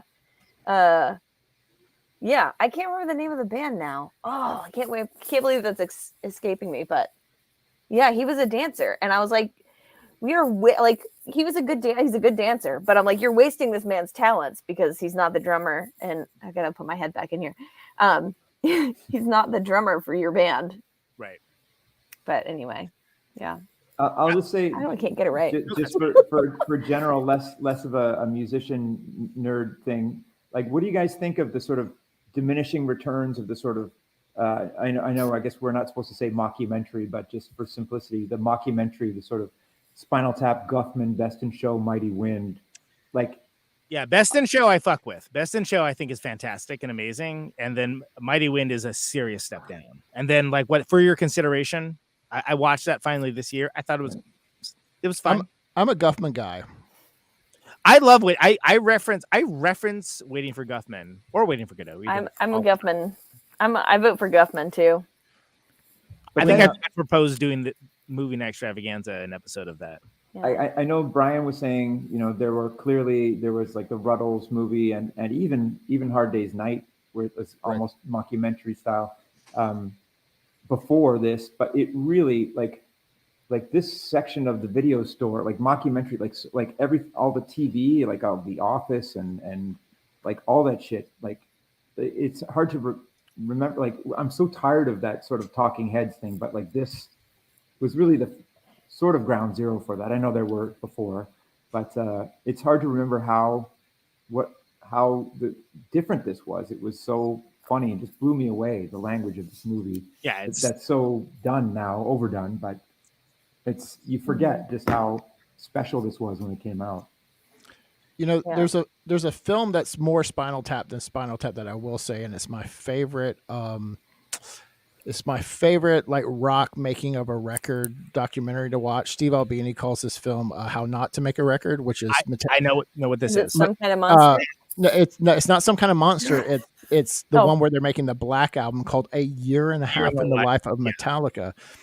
And it's like Some Kind of Monster, except they don't know not to just be complete over the top jackasses on a camera. The internet doesn't exist yet, and it is mind-blowingly good. And it's strange that was the record they made for the Black Album, just like the cover in Spinal Tap. And it's more Spinal Tap than the Spinal Tap movie even. It's like if you are a musician and you have not seen A Year and a Half in the Life of Metallica, you have to watch it. I can't believe I haven't seen that. Like You need to watch it, Chris. I love Some Kind of Monster. I was saying earlier to Jerry Cassell's chagrin that people have become self-aware in the era since this, but Metallica has not. Like I haven't even seen that Black Album one, but the Some Kind of Monster was definitely internet era, and they said the stupidest shit. Those guys are dumb. Right. This has like they show them like putting up porn pictures from like Hustler in the studio on the walls. Like it's that like as if they're being cool guys. Maybe we shouldn't do this. Yeah, but that's camera. also When's the last time when someone said no to them though? Right. Well, not during Lulu. With the record with Lou Reed. Anyone? Oh yeah. I know what that is. That should have been a career ender. Oh man. Like that is an astounding listen. Or was it St. Anger? Was that other one that should be a career ender? So I showed that to Kroger because they had a master. It was Master Puppets, but they replaced the snare sound with the snare sound from St. Anger. And he had not heard Metallica recently. He didn't believe me that's what he thought. That was like, oh, that's funny. I was like, no, have you heard St. Anger? He's like, no, why would I have heard that? And like, I played it for him. He's like, oh my god, that's amazing. Because they spent like what 3 weeks getting that snare sound. That's the one they came away with. Yeah, that's it's insane. Kristina's loving this. Come on. How you doing up there, Kristina? You're on this show, right? No, I'm not. Kristina, you look lovely tonight. Thank you so much for bringing your finest crybaby shirt. How are you? I'm great. Justice for Johnny Depp. My mom came in like two minutes when it started. Was like, the internet's not working. I'm like, I'm live. I'm here. We can't. I'm on with people from Sloan and Man or Astro-Man. I'm busy, Mom. I'm broadcasting here. Hulu's out. That's what the problem is. All the streaming services are out. So I sent an article to her. I'm like, this is what the problem is. It's not the internet. Go to bed. Awesome. So there's something that before I release this bizarre crossover episode back over to Forrest to do the bits that we do on the movie night show, the comment section, everybody, not currently the president, but the comment section is screaming about the bread scene, like the deli bread. Yeah, the bread scene's great. Gets upset about the Melba toast. Have you ever had one of those moments where you're like, all I wanted is a fucking Ritz cracker today, and they give me this? Nope, this is what you have instead. So yeah, like the panel is meant to opine about that. Like seriously, there was a surprising amount of bread discourse in the comment section. So I'm just gonna throw that out there. Nigel getting an iconic scene. Yeah, it's an iconic scene. The small bread. Yeah, there are a whole bunch of scenes we didn't systematically go through kind of the top ones, but the bread scene, I mean, I like to think of myself as austere, and I never want anything, and all I want is a bottle of water and give me cash instead. Like, and I don't spend my money on some stupid shit. Like, whatever. That's a boring take, but it's a beautiful scene. But a practical one for a touring band. Yes, it's a wonderful scene that seems like it's kind of. They seem like they're kind of laughing, and it's kind of made up on the spot. It's pretty awesome, though. Yeah, why would you keep folding it? Early on with Man or Astro-Man, we had these 4 very specific Little Debbie cakes on our rider, and we were like Chris. We were happy to get like a single piece of pizza to eat between all of us. But it would in the rider, it would say the show will not happen if these aren't there. And we'd get so many of them that we'd end up throwing them out. And this promoter in Philly, who's not with us anymore, a really amazing guy named Brian Dilworth, who used to put the Khyber Pass and all over Philly. Khyber, yeah. All over Philly. Played there. Great guy. Very first or second time we were coming through, they didn't have Little Debbie's. In Philly, they had Tasty Cakes. Oh, I love Tasty Cakes. And he was super stressed that we weren't going to play and called our agent. And it's like, can they use tasty cakes? And I think we fought with it. Was like, we're not gonna. Hey, look, this is not gonna work for our show with the tasty cake thing. Like, we need the Little Debbie's. But of course, we didn't care. But that was about the closest to that kind of moment that I've had. It's like going to a restaurant and they're like, I would like a Coke, and they're like, we have Pepsi instead. And you're like, right. I'm fucking out of here. Do you guys know? That's how Erica is, by the way. She's totally like that. Kidding. Do you guys know the Chuck Berry story where he'd request really specific amps like from the 50s that he couldn't get? Yep. And then, but he would travel with the one that he wanted, but he would make them, and they would say, here's a line of amps. They're not what you asked for, but here's a whole bunch of them. He's like, none of those are going to work. I'll tell you what, I brought the one that I wanted you to get me, and I can rent it to you guys.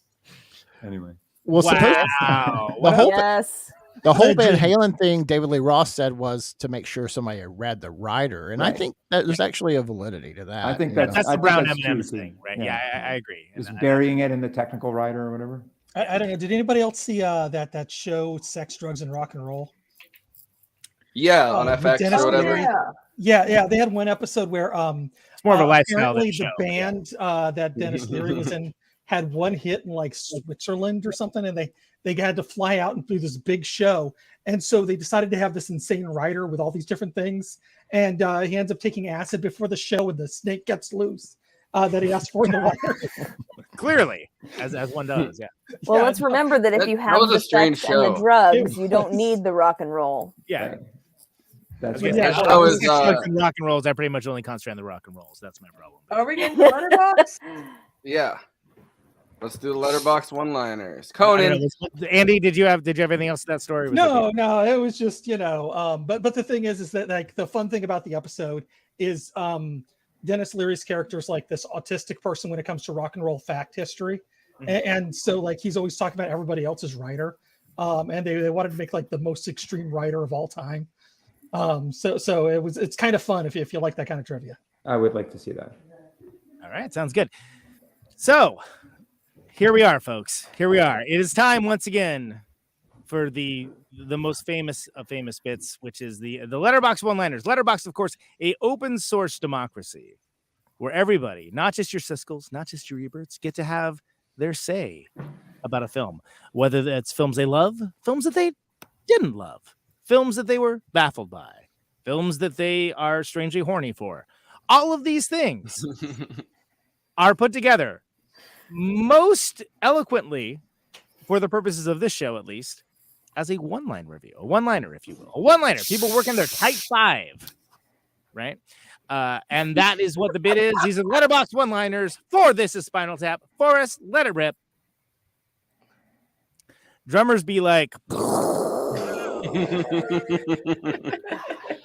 Ooh, 9 Jesus stars. Metaphorically and literally on that one. Brian, thoughts? You know, a lot of people spontaneously combust every year. They don't cover it. They don't hear about Not widely publicized. I agree. Yeah, I think Rogan though was talking about it, so good for him. Every single one of these guys, by the way, would have gone on Joe Rogan if they were if they were real rock stars. Like that's where Spinal Tap would be. What's wrong with being sensitive? Yeah. I'm sure they would have. Well, the whole line of like I read, I believe everything I read. It just totally sounds like a Rogan thing. Yeah. All right, regular guys. No. Go back.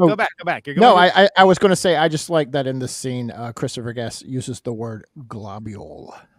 Mm-hmm. When he's after the drummer has spontaneously combusted. It's like, there was a little green globule. Chris Murphy, sometimes you were a drummer as well, therefore you're allowed to opine on this. On the exploding drummers? Yes. That's one of the areas where I thought that the movie became less realistic. Spontaneous combustion is a thing that happens regularly. People are that's rhythm guitar players in our band. I think we've had 8. Oh, or something. A lot. Too many. Maybe this is the wrong time to ask, but is there a movie that you guys can quote more lines from than this movie? Monty Python and the Holy Grail. Goodfellas. But Goodfellas, this is a close second. Me too. Goodfellas. Yeah. Army of Darkness. I hated Goodfellas. What? Who hated Erica Strout? Who said Maybe that? I need to revisit. I don't know. It's just upsetting. It's just upsetting. Oh, the greatest. Who the hell do you think you are? Frankie Valli or some kind of big shot? Yeah, I'm Frankie Valli. All right, I'll watch it again. Go home and get the shine box. Keep them here. Yeah, everyone loves Goodfellas. All right, I'll probably watch it again just because it got invoked. I've seen it later. Goodfellas were invoked +5 experience. Wish I had a mini Stonehenge. Oh, I bet you could find a tutorial on YouTube of how to build one. There's a tutorial for everything. Tutorial. You just need some like styrofoam and X-Acto blade and some paint. See, Andrew World has already done one. Waluigi Watches is the name of this user, by the way. 5 stars. Oh, nice. By the way, Brian, I saw, like I said, as I mentioned, I saw the EVIAC tour, and what if the EVIAC was like 12 inches tall? How would you have reacted? That would have been better because we got just to like for those in this visual medium here being that like you can't see the EVIAC. We made these like we watched this tour documentary film called Rust Never Sleeps by Neil Young, where he has these giant Fender amps, like giant, and these Jawas come out. It's like, let's make these supercomputers and put our amps in the middle and samplers on top and storage in the bottom, and they'll have like reel-to-reel tapes that are moving and flashing lights, but they were so goddamn heavy to carry around that we got sick of it. And at the end of this tour, we played Y2K, like New Year's Eve at the Middle East in Boston, and like it's still not remembered as a very I think it's still kind of infamous. I was about to say legendary, but infamous is a better word. We're like, you know what we're gonna do? We're gonna blow those motherfuckers up at the end of the show. Nice. But we went like, just to reiterate, we're from fucking Alabama. So we had all public education here in the state of Alabama. So we're just throwing like fireworks and like, lighter fluid and everything in these things. In the Middle East, I'm sure Chris has played there before. It's got a very low ceiling and upstairs or downstairs? Downstairs. Yeah. And it's a tight little room. And then we blew it up and it smoked out the whole place. And I realized that it had gone wrong when I saw people like throwing up on the bar. There was so much smoke in the room. And I think that's the only night we've lost $17,000 in one show or something like that. It was not good. It was not a good night. But I would have preferred to have small ones, and they would have been easier in to that get scenario, rid of. the small ones would have been an attribute. Sure. All right, what's next? It makes me furious that he keeps folding it. I'm watching with that. Well, it made him furious that he had to keep holding the meat, It was such a mad. Well, but all right. There's a moment in tour where you just like you fixate on a thing, right? And like that's it. That's it. I thought that was really a beautiful what you're scene. upset about. Yeah, but it's what's chapping your ass in the moment. Exactly. And you make a big deal of it, and later on you're like, I don't know why I was so upset about that bread, but I really was furious about it. It's also just, it underlines I think the shittiness of the gigs that they're playing, right? Like they're playing at colleges, they're playing like they used to be going to these huge amphitheaters, and now they're just kind of playing at these colleges to like a small audience. Like it definitely does a good job in like underlining how inappropriately placed they feel like they are. Well, also like the important thing about a charcuterie board is that you have to have what an incredible sentence. Righto. Yeah, can't wait to hear what happens next. That the breads and the meats, everything's about the same size, so they're just stackable.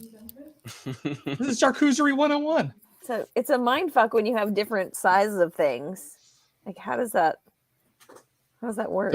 Erica mindfuck Strout for dropping some knowledge on you. Conan, I think you really hit on what it is about that scene though. And I own a music venue here in Birmingham, and I see these great stupid band fights all the time, just kind of being behind the scenes, and I have to be around. And the fight or the thing is never about the thing. It's about these other layers of like, you and I have been friends since we were in high school, and I'm sick of seeing you. We've been overexposed to each other. We've been riding around a van for a year and a half. And I hate but your the fight girlfriend. will be about something about like, oh, you use my vape or something, and it'll be this huge argument. And they're kind of great when you're not in the band to watch a band fight. It's not you. Yeah. Yeah, exactly. As a target or the aggressor. Mm-hmm. Yeah. Guest having to be helped up after his guitar solo is the funniest thing in the history of cinema. They did that really well too, where he had to like spin him around a bit, like. But the thing is, he's never stops playing. That's the key, and that's what's even though you can't. Yeah, you can't. You just have It's to have not somebody rock and roll. help you up. It happens to us all the time. Mm-hmm. He also doesn't ask for the help or whatever. The person just comes and lifts him back up, and it's like it's clear that maybe this is not a little head thing though. Doesn't he do a little head like come get over here? But it's clear that Head like nod. maybe something similar to this has happened before. Is what I like about it. Oh, I assumed it happens like stagehands are once a ready. show. Like They That know what's happened to coming. Chris, ever happened to you? Can you guys see each other? No. Yeah, I just find this weird now. No, that's not happened to me. But like, I just like there's so many fun, like the detail where he's like doing the stupid guitar solo and kicking the, tuning it in the middle and kicking the violin or like all that stupid shit. It's like there's so many things packed into every scene. It's like every scene has so much stuff in it. It's almost like it could have used more boring scenes because it's like listening to Nevermind or something. It's like every song is like this is hit. They should have they should have spread that out over 10 albums or something. It's like it's almost too much to take in. I agree. 90 plus minutes too. Crazy. I like it. I like that every scene is a fucking hit. Of course I do too. Yeah. Forrest. Next. Dozens of people spontaneously combust every year. Dozens. Is that true? Is that on Snopes? How many people actually spontaneously combust? There's no way that's true. It's like one a year though. This got to be like one a Look year, it up right? now. No, not even. One a We're decade. discussing it is Oh, astounding. Yeah. What about the came photo out of my- that guy on the Pink Floyd album? Maybe not. I maybe not in typed Canada. do people and it said, "Do people spontaneously combust?" So let's see. Is that been proven or disproven? God damn it! Excuse us while we Google this. Damn it. All right, we'll get our top fact checker, AK Kristina, on that. That's what I do. Famous for its sustain. Yeah, I love that line where he's like you'd still hear it if it was playing. Yeah, Oh my God! I don't hear anything. I forgot my favorite line that we say all the time. The greatest line of the movie, kind of subtle line, is like they were still booing him when we were on. the Duke fame. Yeah. Oh my God, that's so good. I forget if is that the right wording. It's like basically, am I illustrating the joke by saying that? Anyway. Yeah, I got it. Yeah, it's great. It's great. I'm with you. Yeah. Okay, so yeah, no, it's fine. Go ahead. Right. By the way, I like sustain. That's all I'm going to say. But I think the problem may have been that there was a Stonehenge monument on stage in danger of being crushed by a dwarf. Yeah. Good You line. know, Fact stated. Good thing it's just styrofoam. It took me until watching it this time to really register the fact though there was the two dwarves like on stage dressed up next to the Stonehenge monument. I always missed that part. Wait, you missed that? How did you miss that? Dancing. I don't know. They're Like, short. He dancing looks around so it. above them. it's a quick it's a very quick moment of time in the movie. And they bump into each other. That's the funniest part. Yeah. Yeah, their dance is not super coordinated. Yeah. it's Also, not- how would that have worked if that thing was actually 18 feet tall? That would have been insane looking. Yes. That would have been just as insane. What's Can you imagine Black how small Sabbath those actually dwarves did? would look though? well, they did that on one of their tours. They had one that was like way too large. But it was after this came out. But Black Sabbath got one that was too large for the venues that they were playing, and Right. then also they had a dwarf little person. What do we call them? I don't know. That was dressed up like a demon that would crawl around on top of it. I'm one show. This is terrible. I shouldn't be laughing. He fell off. He fell off of it, and it was pretty high up. And I guess he got hurt. Oh my God. Oh, that's terrible. But that happened like this. This is It like sounds like a funny spectacle of him crawling around on it, though. yeah, it's sort of like, but that wasn't inspired by this. That tour had already started when this movie came out, and this is 80s Black Sabbath, to be clear, in case somebody thought this was cool. This was not cool. This was 80s Black Sabbath. Are we all clear on that? I want to make that explicitly clear. I just want to point out that Conan was kind of getting a little Wolf on Wall Street with little people on that. I just want to call you out. Watch your step. Next. Slide. Camera angle. Bulge first.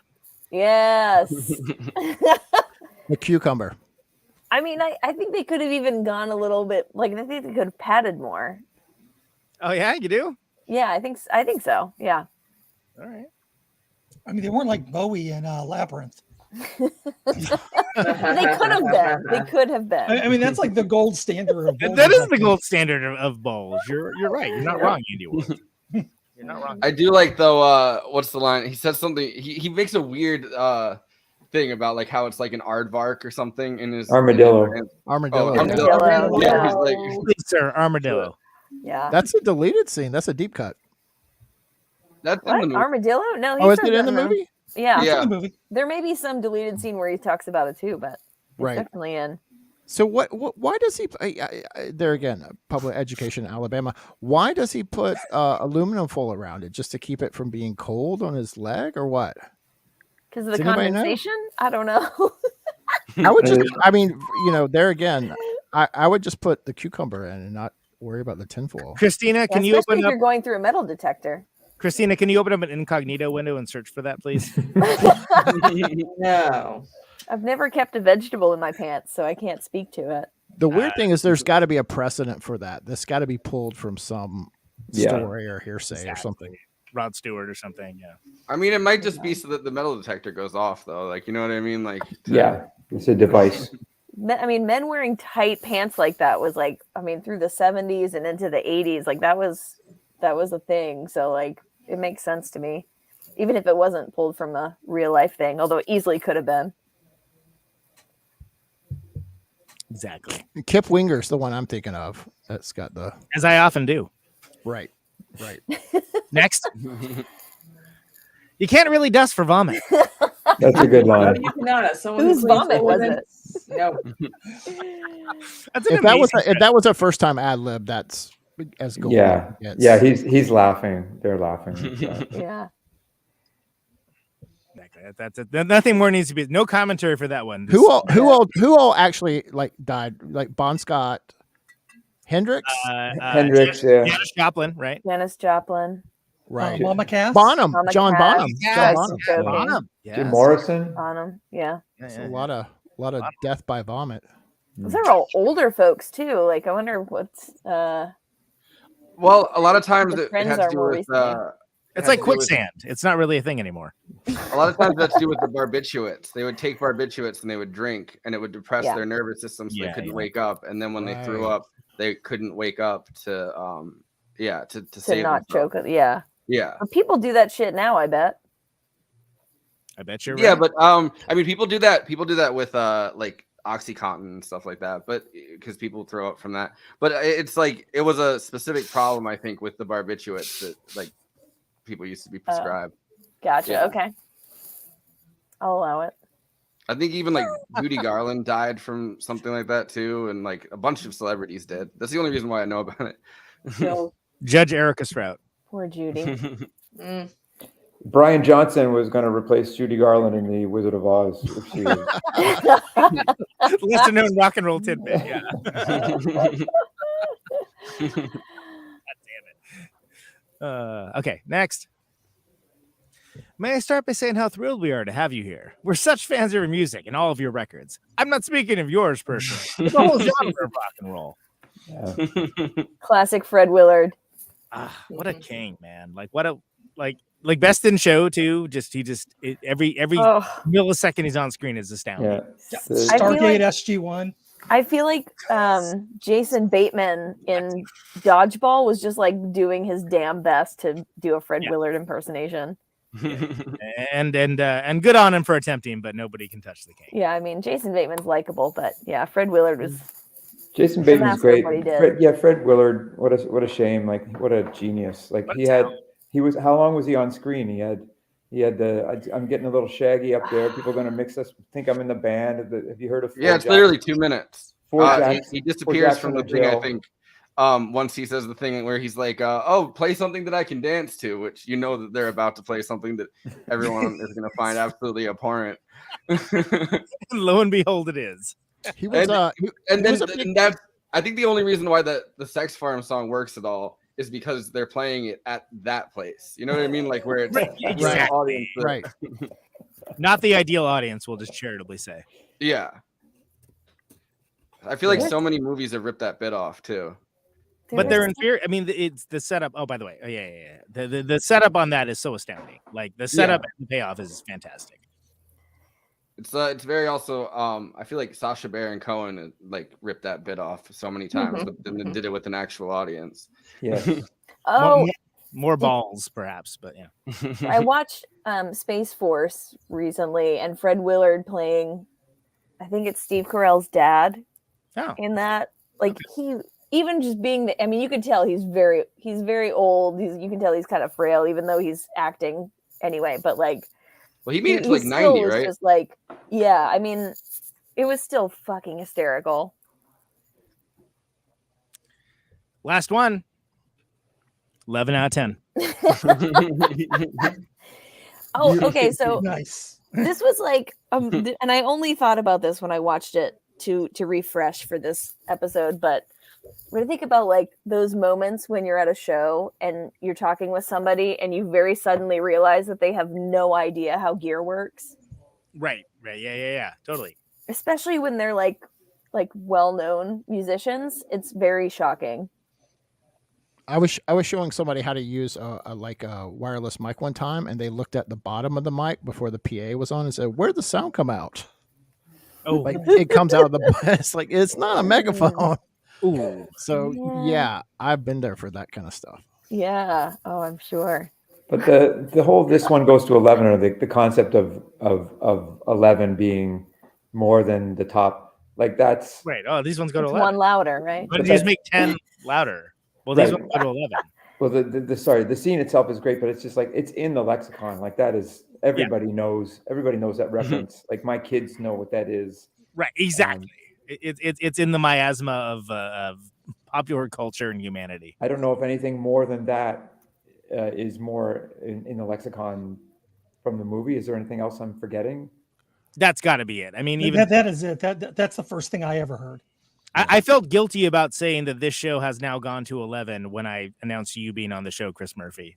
But, because you were incorrect. But I save my powder for that. It's used often. So when I was a kid and saw that, I was like, I didn't understand the whole concept of relative decibels and volume, and I was like, it would be louder at 11. But and I play with a loud. Chris, I don't know if you've ever done this to a sound guy, but I always think it's really funny. Guitar players go the opposite way, and like my amp's only on 2. And I'm like, what is 2? Oh, man. What is 2 to you? And then you go over and like mime turning it down, but don't turn the knob. That's what I was thinking about. The turn down. Oh yeah. Let me turn that down for you. Play a little softer during sound check, and then when the show I happens. never offer to turn down. No. Only if they ask, and then I'll fake it. Yep. Right. Still till the sound check's over.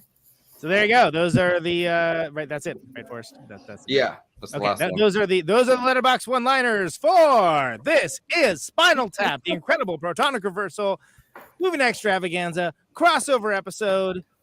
Thank you, people giving me free content for that bit. You can follow the show, Moving Extravaganza, on Letterboxd. That's Force Mail over there, like through Erica over on that side. Oh, that way. It's kind of mirrored.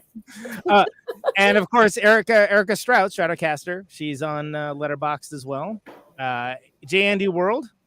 For this way, I really do feel like we're in Hollywood Squares right now. By the way, he's on Letterboxd. I also be Paul Lind. I'm Gilbert Godfrey. R.I.P. to a legend, by the way. Yes. J. Andy World's on there. He watches a lot of weird shit. Very weird shit. No, I know. That's why I said it. I didn't say that lightly. Kristina, you're on there now. I'm Kristina, just like everything else, right? If I Yep. remember correctly. Okay, cool. I, of course, am Conan Neutron, and I'm all over that thing. Chris Murphy, Brian Teasley. I'm not sure if either of you guys are on there, but if you like movies, that's a place that's on. So Good review every Giant Depp movie now. Thank you. Thanks for having us on, Conan. We're not quite done yet. Jandy World, do the plugs, and then we're gonna do final thoughts, and I'll move on with our lives. All right. Yeah. So thank you so much for watching us. If you are on Twitch, please subscribe if you can. That's great. If you have an Amazon Prime account, the amazing thing about that is you can subscribe to us for free, and that really does help us out. If you're watching us over on YouTube, do the YouTube things, hit the bell, hit the like button, subscribe. And comment too. Also, this is a big ask, I know, but you got that great tune at the end. Play the video to the end so other movie fans can find this content. We also have a Patreon where you can come and give us more money, and you can get extra stuff like access to all of our post game or all of our after parties, which I think we're going to be having one tonight. I understand. Yeah. Is that the rumor I heard? Excellent. Okay. Yep. Yes. Sorry, I've been drawing all day, so Sorry. Jandy World, thank you. Also, I appreciate the fact that so many Protonic Reversal fans finally watched this show or this crossover. So thank you, Chris and Brian, for shanghaiing my crowd into and also Jerry Casale for this show, because I think people should watch Movie Extravaganza. It's a good show. I mean, I'm biased. I'm on it, of course, et cetera, et cetera. Anyway, Forrest, you actually host that show, so why don't you talk for a while? Finally. Wait, say what? I would say introduce the final thoughts, and then we can. Oh yeah. Oh, I thought I know. You were just like, no, you talk. I mean, just say some stuff. Man, I do it. Just vamp. Just vamp. That's all we want. Right, and it's very clear. Yeah, all right. No, yeah. Let's jump to final thoughts, and I'll start with Chris because he was the last one to come on. Yeah. So just final thoughts. Anything we didn't get to, or any. Yeah. Oh, I have another musician friend, and when we refer to our wives, we talk about what does your Janine think of this? Oh, fantastic! So I don't know if that ends up. I end up sounding like a sexist asshole, but anyway, Janine is a great character. She's hilarious. She is, and also in V, she was the lead in V, if I remember right. Right? V, like the TV movie. Wait a minute. Robert Englund was in V, right? Mm-hmm. I'm not talking about the remake with Marina background. I'm talking about the original one. Yeah, in the 80s. Yeah, all right. The final battle. You have 13 days to prepare for V. Right. Sorry, Chris. Go ahead. That's the end of my thing. This movie is basically my favorite comedy of all time. I don't know if it's universally everybody's favorite. I mean, all of us are kind of music involved, and I don't know if that's why I love it as much as I do. I loved it when I was a kid, even before it had this sort of sensibility of SCTV and satire and all that kind of stuff. And just quickly, the other thing is I know Jerry was kind of chirping on Weird Al for making fun of Devo or something. It's like I think Weird Al is brilliant, and I think Devo's brilliant, but Devo is already a satirical band. You can't really satire. It doesn't really make sense. But I think that I think Weird Al gets a pass. I think he's great. But anyway, yeah, I loved it since I was a kid. It just made me. Him saying that made me think of. There's a video that I play on here every once in a while where it's this guy, now he's on SNL, that is pretending to be Donald Trump, and he's talking about Weird Al, and he's like, he didn't ask for the rights. Weird Al. He's on SNL now. Yeah, it's crazy. Yeah. If I ever meet at Weird Al, I have a good idea for him, and I'll tell you. If you meet him, you can tell him my idea because he can have it. It's the idea of doing Pocket Dial Rock, the Elton John song. Yeah, that's a good one. I like that. I like that. I think he should do a record of oldies, including Pocket Dial Rock. There you go. I want to say that. Thanks for having me on. Good stuff. It's great to have you back on, Chris. Referencing Dare to Be Stupid, maybe my only misstep I've ever done with Gerald Casale. So, I'll hold that in my heart for forever. That I was he was mad. He was not pleased about that. From what I overheard, because I wasn't allowed again. to interact with him. All that goodwill has now been just lit on fire. But anyway, not Well, really. now you just had to get Mark Mothersbaugh on. Exactly. You look there to be stupid. I was gonna say the Nigel versus Derek Devo, whatever. Like his connection was garbage. His internet line got cut before being whatever. Nobody cares. Let's talk about in the post game. Forrest, you host the Yeah. show. Brian, you got some final thoughts for us? Yeah, I much like Chris, I think Spinal Tap's the greatest, if not only greatest like fake rockumentary or whatever, but it's one of the greatest examples of a full-length completely improvised movie, and the caliber of talent and training that it took to do it is just unstoppable. On another note, I think I have earned on this podcast that if I ever get a terminal illness, like it gets really bad, that Chris owes me a chance to skank on stage with SLOAN. Like whatever kind of American embassy in Toronto, like Make-A-Wish kind of thing. Whatever I have to go through, I'll go through whatever channels. Well, you live so far south that I'm buddies with Steve Page, who is in the Bare Naked Ladies, and his thing about being a Canadian band is like you put a whole bunch of money in a suitcase on the roof of your car, and you open the suitcase when you're at the border, and you drive, and it just flies. You can never get to you can't get to Alabama. All the money's gone. Oh, I'll come to you. Don't worry. Well, you don't have to be terminally ill. You can skank regardless. Well, that's great. That's even easier. That goes for everybody. No one has to be terminally ill to skank freedom. Skank freedom, Chris Murphy. Well, now I don't feel special if you're just going to let everybody skank on stage. Right. Well, sorry, everybody Working has on to a be Skank farm. Skank farm. That's all I got. Well, we'll try and come up with this one of our. I don't think we have any upstrokes in any of our songs, but we'll try and figure one out. Much appreciated. Conan, congratulations on 8 years too. Thanks, man. Thanks you guys for doing this. This Great work, Conan. I know. I'm surprised as anyone. I didn't say I was surprised though. Yeah. Well, thank you.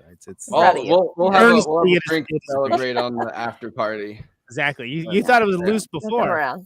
Well, watch out, y'all. All right, we got 17 more people to go through. Let's go for it. All right, Erica, you got some final thoughts? I do, yeah. The first one is that I've been a fan of Eraserata for a long time, but I only recently thought about how Devo-like they are, and I was wondering if that would be something that I could come up with when Jerry was on, but it's fine. So anyway, that's my thought on that. And then something in the notes that Forrest, I think you put together, or I don't know who put them together, but in the Google Doc or whatever, the notes, there was something about feminism in there. There are notes for this show, by the way, Brian and Chris. This is not just ephemeral and like. Oh, thanks. Well, it was the first time I got the notes. Yeah, we don't give them to you. We barely give them to something referring to like the Yoko Ono-ism of the movie and like the feminist aspect.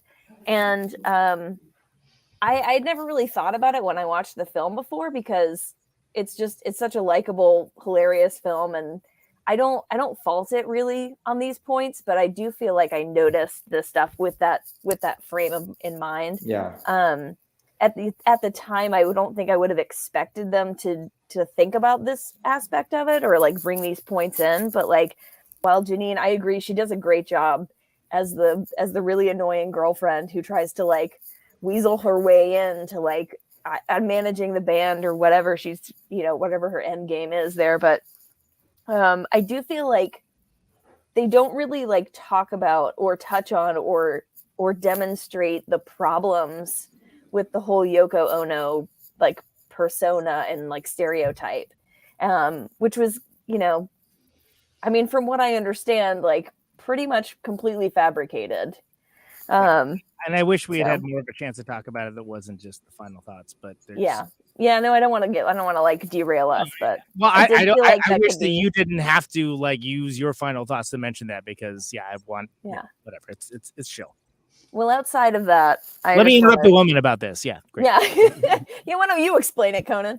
Well, what Erica means, Sister A, is I mean, there's a running joke though throughout the whole thing, and he says at the end, right? Like, I believe everything I read, and that's a running joke. And it seems like he says, I wrote it down, but he says something like, and I don't think that I'm not defending the way that they did this, but he says, before I met Janine, my life was cosmically in shambles. I was kind of using bits of whatever Eastern philosophy, and Janine kind of sorted out for me, gave me a path. So I think they're trying to show that he's like someone who's just unable to think for himself, and he is completely dependent on her to do that for him. And obviously that's like a codependent relationship. But he also makes the comment that she's a lot like Nigel, like Nigel's almost like his band wife, I guess, and Janine is his girlfriend. Like, so kind of I wish they had touched on that more, but I do think that they were trying to build something with that. Yeah. That makes sense. Yeah. And I honestly, like, as a fan of the movie, I don't really want anything to change. But it's astounding how succinct they kept it, right? I mean, like, it's astounding. Yeah. 60 hours of footage. Beloved. Was it 60 hours? 60 hours of footage they cut down to 90 minutes. Oh my god. That's amazing. Erica had it. She knows. Wow. Yeah, that's a lot. That's about what I sent you for the Dark Passengers video. Yeah, I wasn't gonna bring that up, but now that we're on the topic.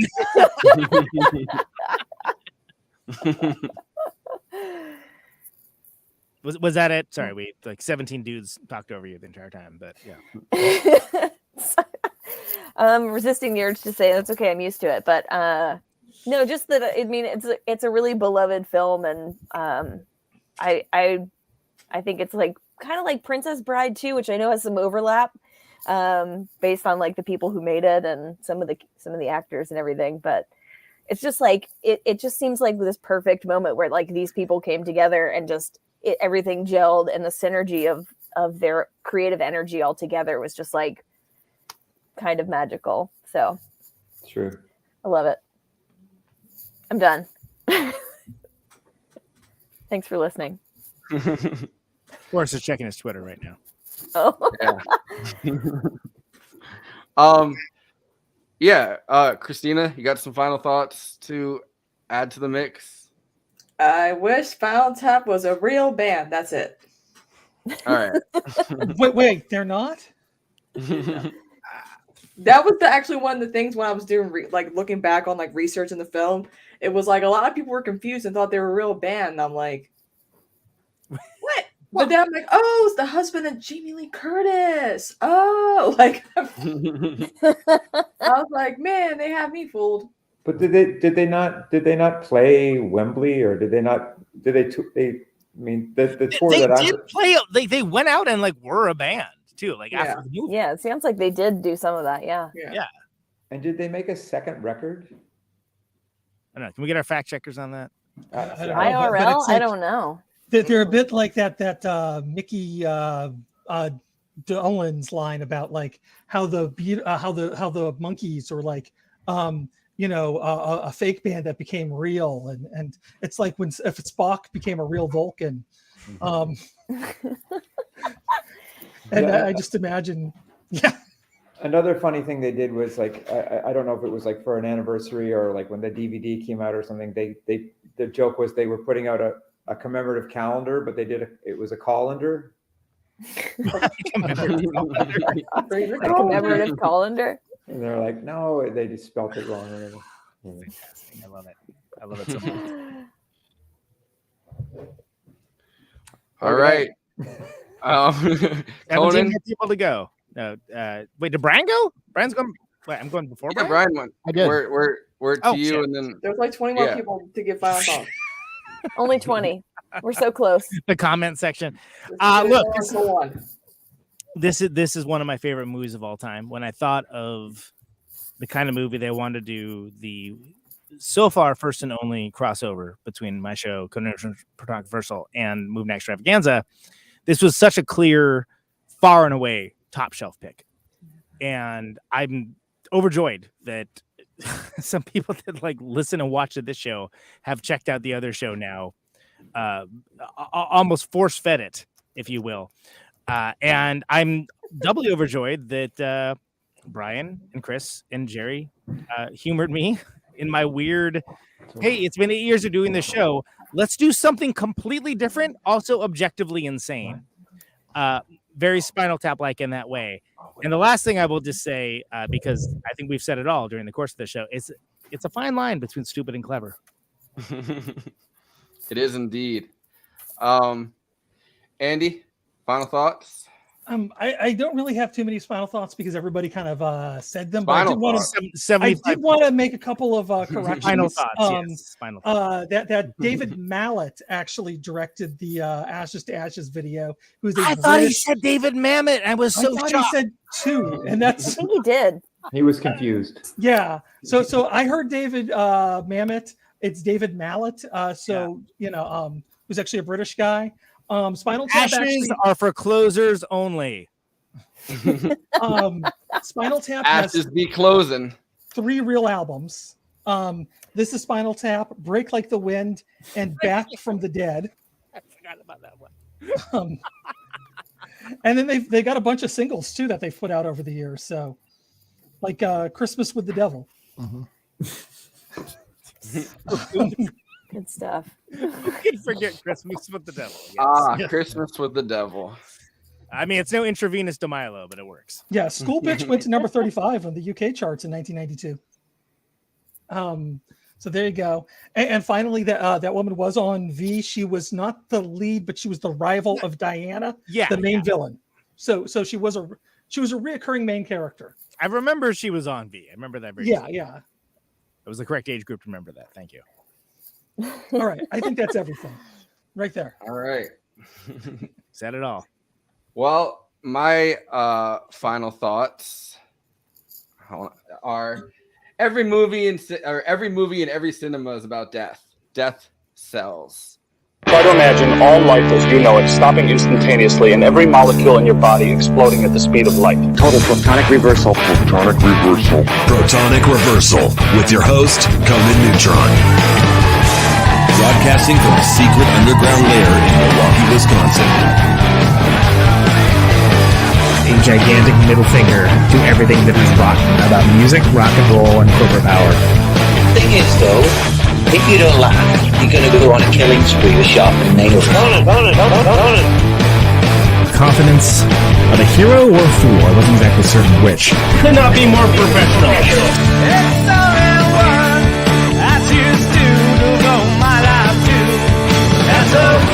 It means something. It means something.